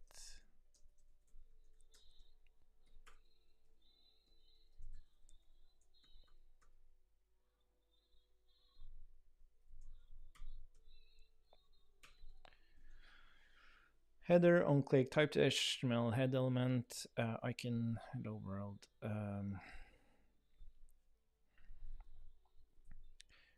Okay, and I'm gonna check that typing first. So what if we want to say that this children is vnode, but we're gonna send multiple children. Test count.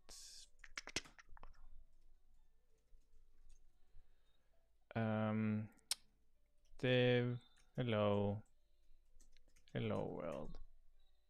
Yeah. But if I were to do this,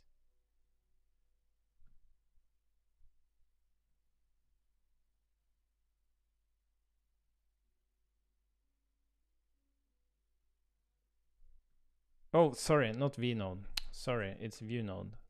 View node. My bad. Okay, interesting. Oh. Does this go to the core?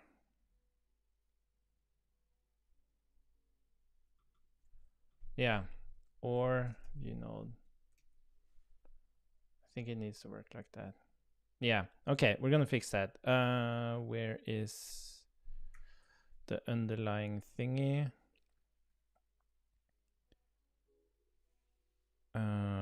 Did we put it in runtime DOM, I think, in the JSX? Yeah. Okay, so we need to do another git log.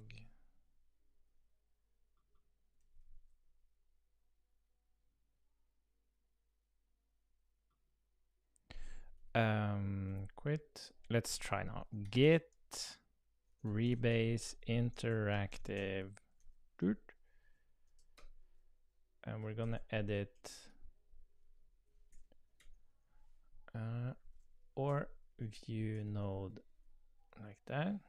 And then we're gonna say git, what was the command? Git commit all amend no edit. Git commit all amend no edit. And then git rebase continue. And then git push force.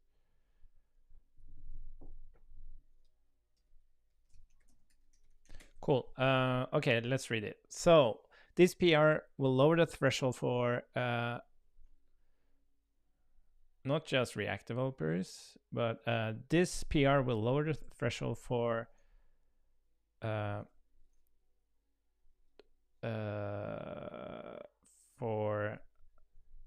developers preferring JSX to adopt Vue. Greatly improve by greatly improving its JSX typing and conform to community JSX standards. Okay, that's a good one.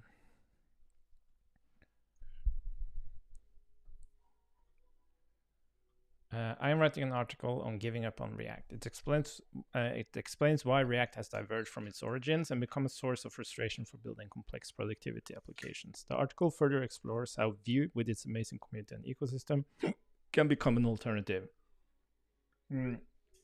Vue comes very close, but its JSX has some critical issues that makes a React developer fringe. Instead of building abstractions to fix it, I wanted to find a scope that could generally improve Vue at the core and make the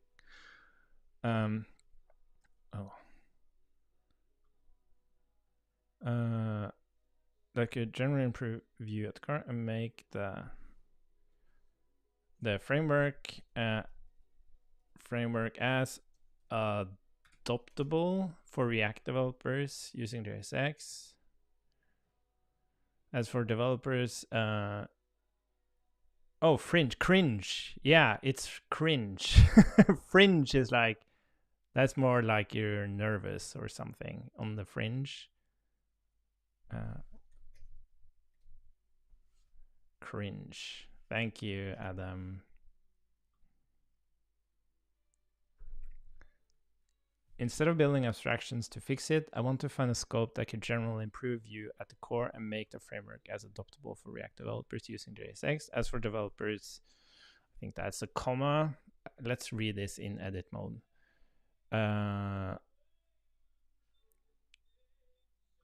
Comma, as for developers preferring single file components. All this work has been streamed on YouTube. Let's see. My channel. Direct.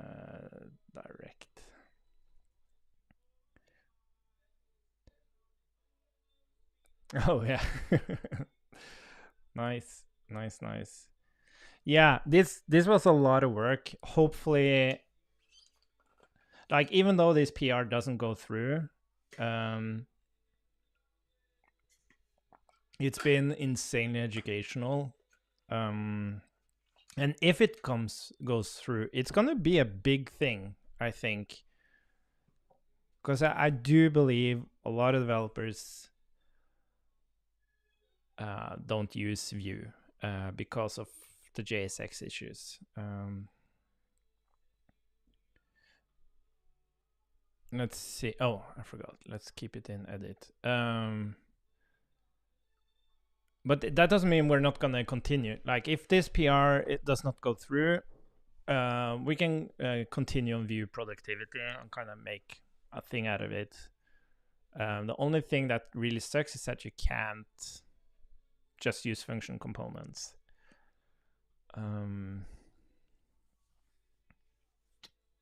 But yeah.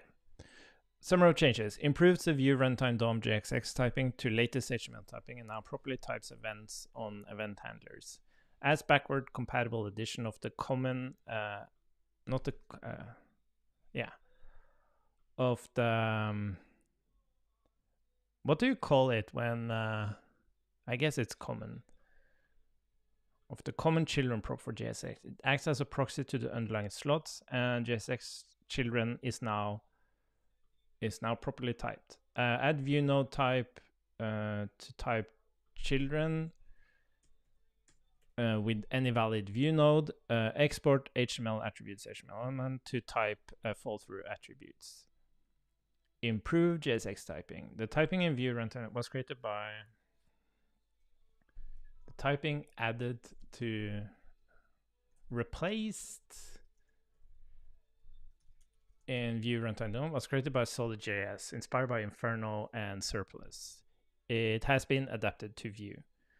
This gives proper typing for event handlers mainly and is up to date with HTML attributes. It exports the HTML attributes generic type so that you can type fall through attributes on components. This also gives an opportunity to collaborate on JSX typing for the DOM across JSX libraries. I really hope that would be such a cool side effect of this. If they were to merge this, like Solid, Surplus, Inferno, and Vue are basically using the same typing. So why not create a repo where you don't export the JSX namespace, but you just export the types, and then make it like you can extend it, and then Solid, Vue, Inferno, and Surplus will create their own JSX runtime. They will export the actual JSX namespace, but they'll be using the types coming from this general package. That would be awesome. So function my component, return, input. Yeah, let's do this, this, this, and it's just displays a little bit better.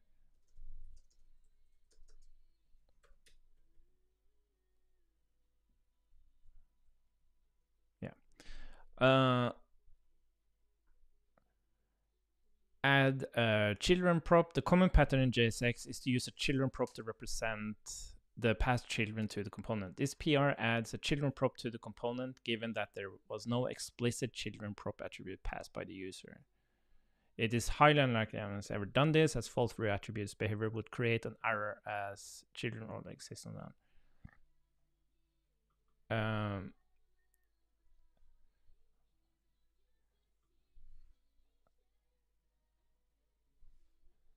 to the component.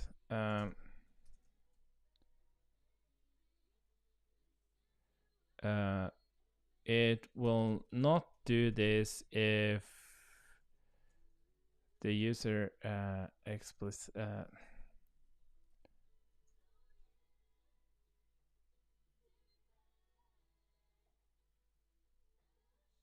Yeah, exactly. Yeah, I totally agree. And like how and so amazingly cool it is that you can just start there. You just create a component, you have your state, and you have your UI there. And then it grows and it grows and it grows. And then you're seeing that, no, I need to split this up into multiple components. And the only thing you have to do is to like create provider. And when you return the state to your existing UI, you just provide it as well. And then you can just use that state in any nested component. That's also in such a nice, like, progressive way to manage state. Yeah.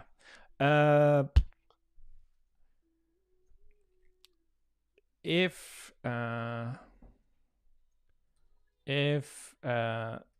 children prop was explicitly passed by the user,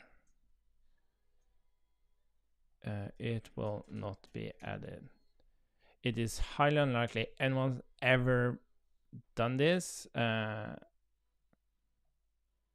Okay. If the children prop was explicitly passed by the user, it will not override it. That said, it is exceptionally unlikely anyone has ever done this, as fall through attributes behavior would create an error. That said, it is exceptionally likely anyone has ever done this, but it avoids a breaking change. If the children prop attribute was explicitly passed by the user, it will we will not override it. That said, it is exceptionally unlikely anyone's ever done this, as fall through attributes behavior would create an error as children already exist on the DOM node. But technically, we avoid a breaking change. This addition is very important for adaptability of Vue, not only because of the common JSX pattern of a children prop, but also to have typing for children when consuming components. Any other child value would give a typing error. You can still use the named slots feature by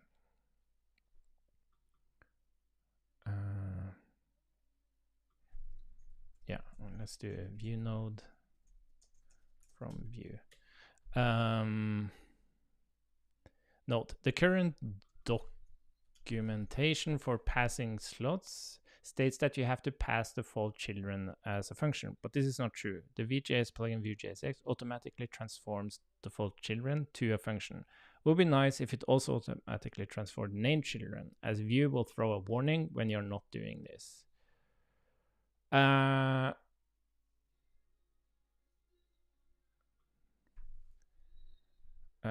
That way, named children would not have to be typed as functions.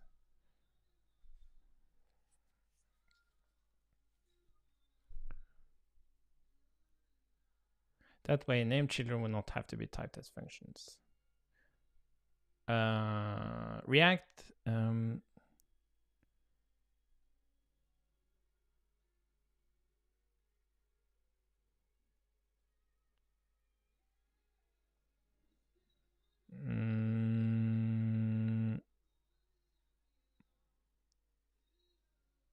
So you mean like you're providing like an object at the top with certain props, and then you will kind of extend that. If you go down.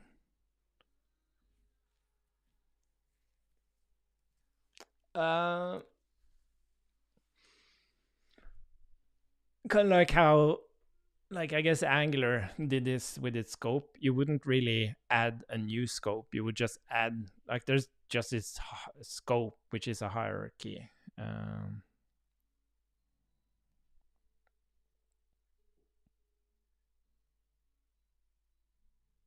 But that was kind of, it was, it got some heat because of that. That, like, if you have a nested scope and you would add like a foo property, and then at a parent scope you would also have a foo property, you would get the closest one, but maybe not what you expected. So yeah, they explain the scope as like prototypal, what's it called, prototypal inheritance. So for each controller, you would kind of inherit the prototype. Like your prototype would be the parent scope. So you kind of had automatic lookup of keys, which is very interesting.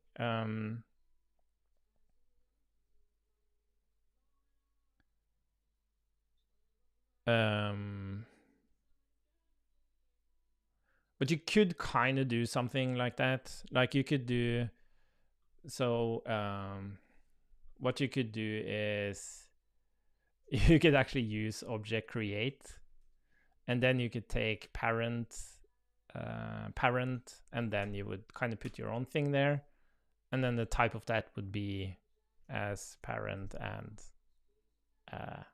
child. So that would actually work, and it would be that exact implementation, because object create, the first argument I believe to be the prototype, or is it the second argument that's the prototype? Create, yeah, has a specified prototype, and then optionally contains specific properties. So this parent becomes the prototype of this object. So if you define a foo property here and parent has a foo, it would point to this foo first. But if foo isn't there, it would find foo on the prototype parent. So you could do that. But yeah, if it's a good idea, I'm not sure. I am not sure. React has a React node type which is used for children. This represent does Solid have like solid node? Let's see. Code sandbox. It would be nice to kind of emphasize that. Oh, your dev boxes has been frozen.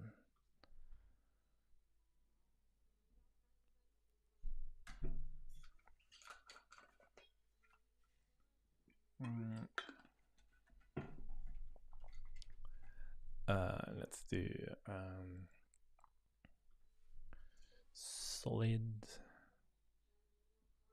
solid wheat.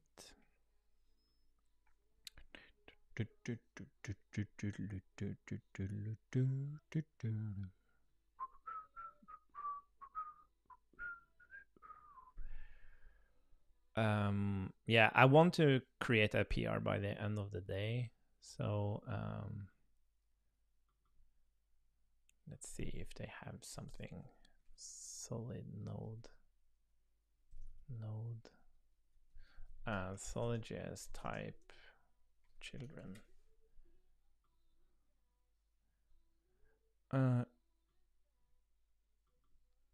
Interesting.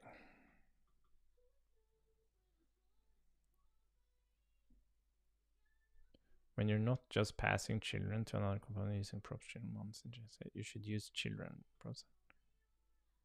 Interesting. Yeah, because this is also the thing. It's like if you choose to make your components observable themselves, like Solid, it has some quirky behavior with props. But I just wonder how you type them. Oh, JSX element. Oh, you actually say, okay, so it doesn't have a prop or a type.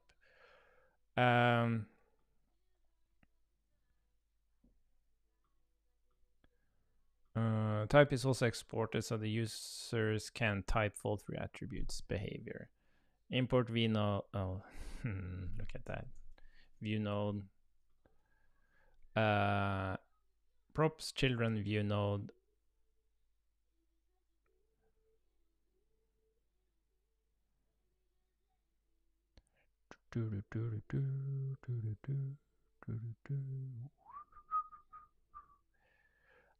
Yeah, so we have a header with children and HTML attributes.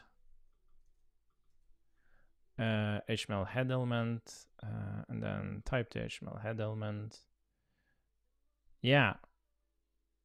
The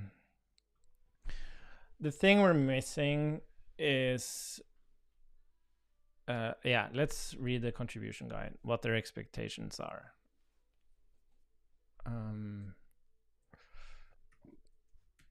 Contributing. Code of conduct, issue report, pull request guidelines. What kinds of pull bug fixes that addresses a clearly identified bug? Clearly identified bug means the bug. New feature that addresses a clearly explained widely applicable use case. Widely applicable means the new feature should provide non-trivial improvements to the majority of the user base. We're quite cautious about adding new features. If the use case is niche, yeah, but this fits really well. Like, it's not a new feature, it's just conformity. The feature implementation should also consider a trade-off between the added complexity versus the benefits gained. For example, if a small feature requires significant, when super tiny changes, if the feature has a non-trivial API surface addition or signal affects the way a common use case is approached by the users, it should go through a discussion first in the RFC repo.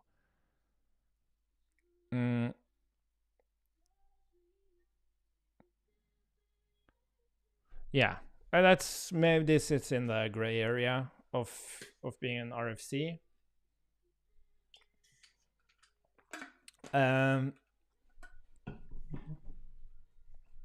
Yeah.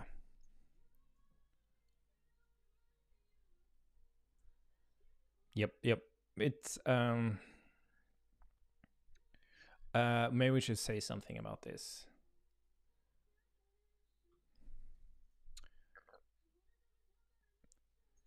We should point out what we just read. To adopt Vue by grading and conform to community JSX.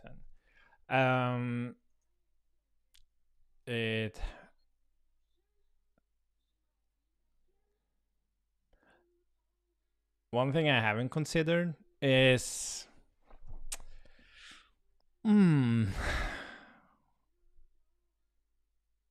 I can't imagine. I can't imagine their Vtur is using the runtime DOM typings to any extent. Maybe it does. GitHub Vtur, is that Vtur, Vue tooling for VS Code?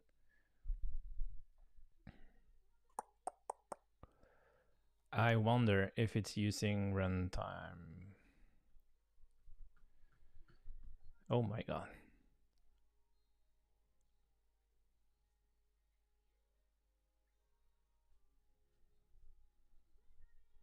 It would be weird, right? Server.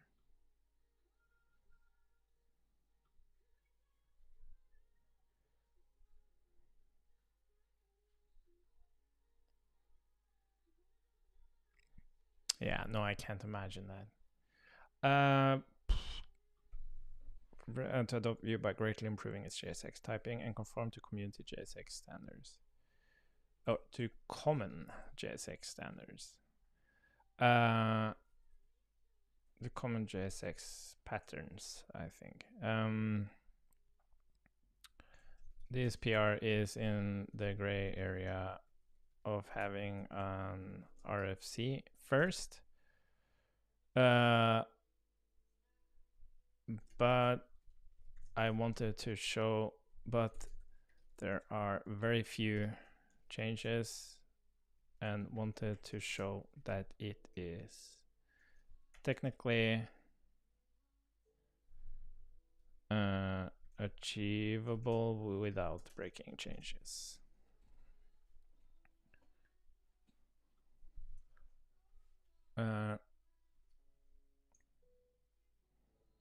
This PR is in the gray area of having or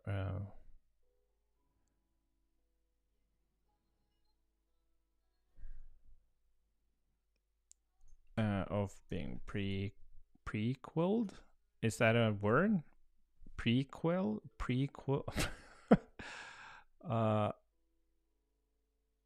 Preluded?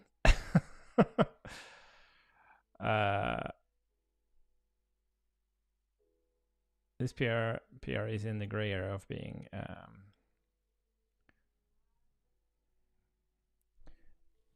only threshold for developers preferring to trying to comment JSX. This PR is in the gray area of having an RFC first. But there are very few changes and wanted to show that it is technically achievable without breaking changes. And it has a big potential for increasing Vue adoption. And it has a big impact on increasing Vue adoption for engineers preferring JSX and TypeScript.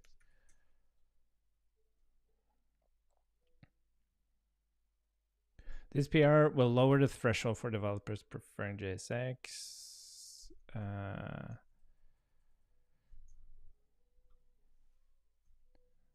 And TypeScript to adopt Vue by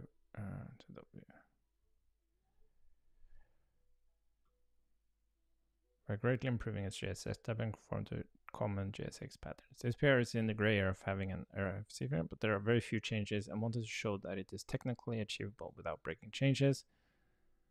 And what did it say? It said something about like it should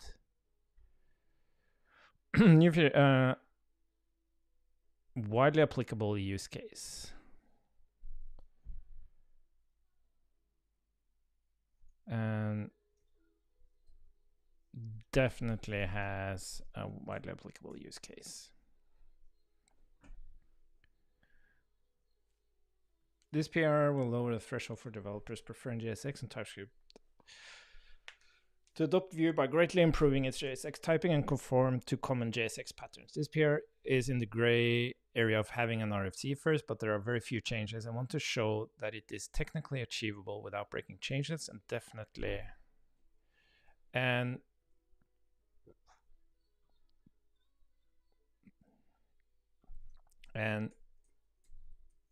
it definitely has a widely applicable use case.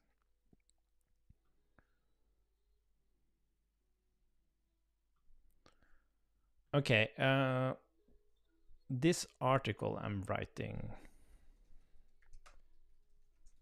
git commit updates. I want to just give a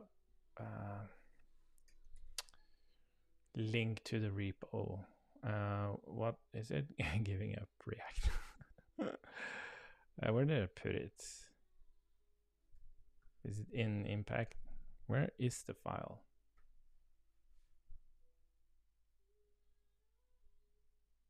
Docs. Okay.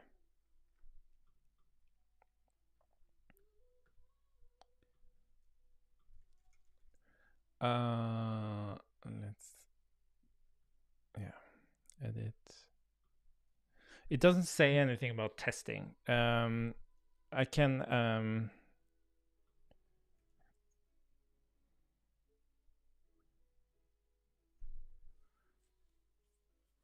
with this amazing community and ecosystem can become an alternative.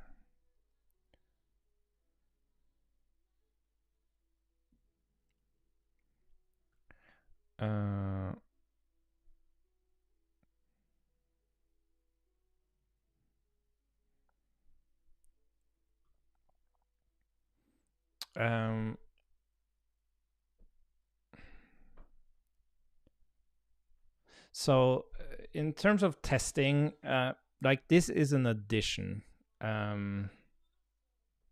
It has not broken any existing tests, and it is an addition. So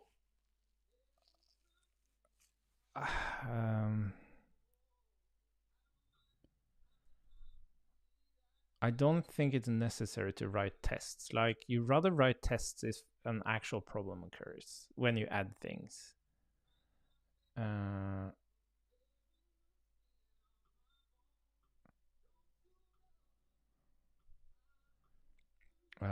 PM test.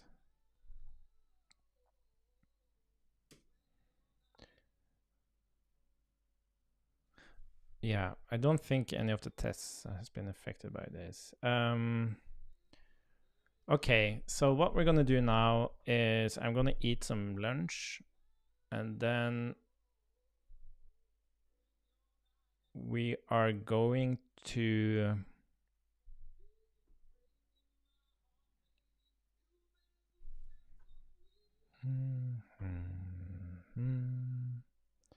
It's pretty amazing how fast it is. Yeah, I'm gonna eat lunch,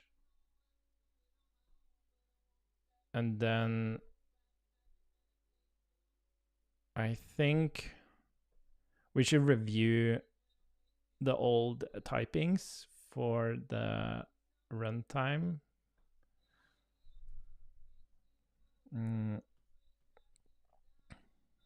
Oh, what happened here?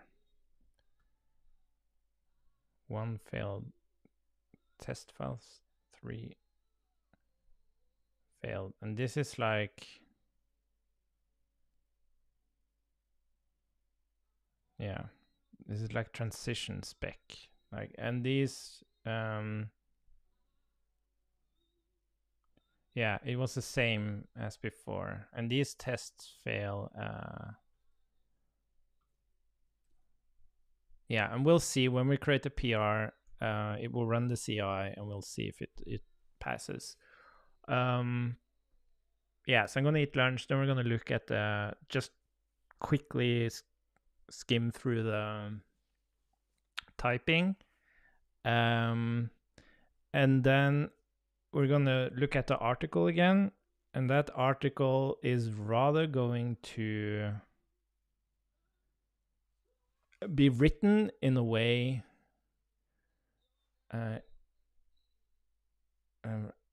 first can become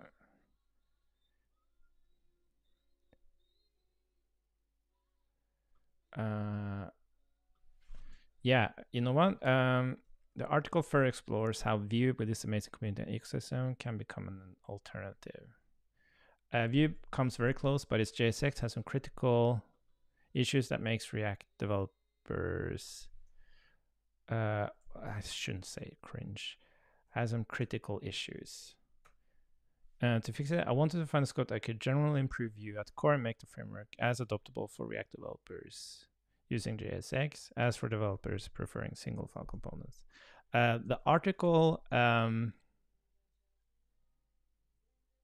is written as if this PR was merged, which further highlights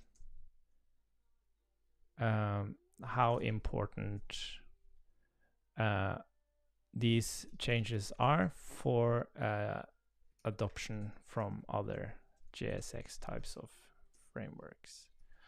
Okay, cool. So I'm gonna eat, I'm gonna check the typing, and then we're gonna look at the article again and write it as if we had this PR merged. Awesome. That's gonna be fun.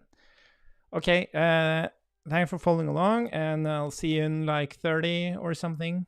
Bye for now.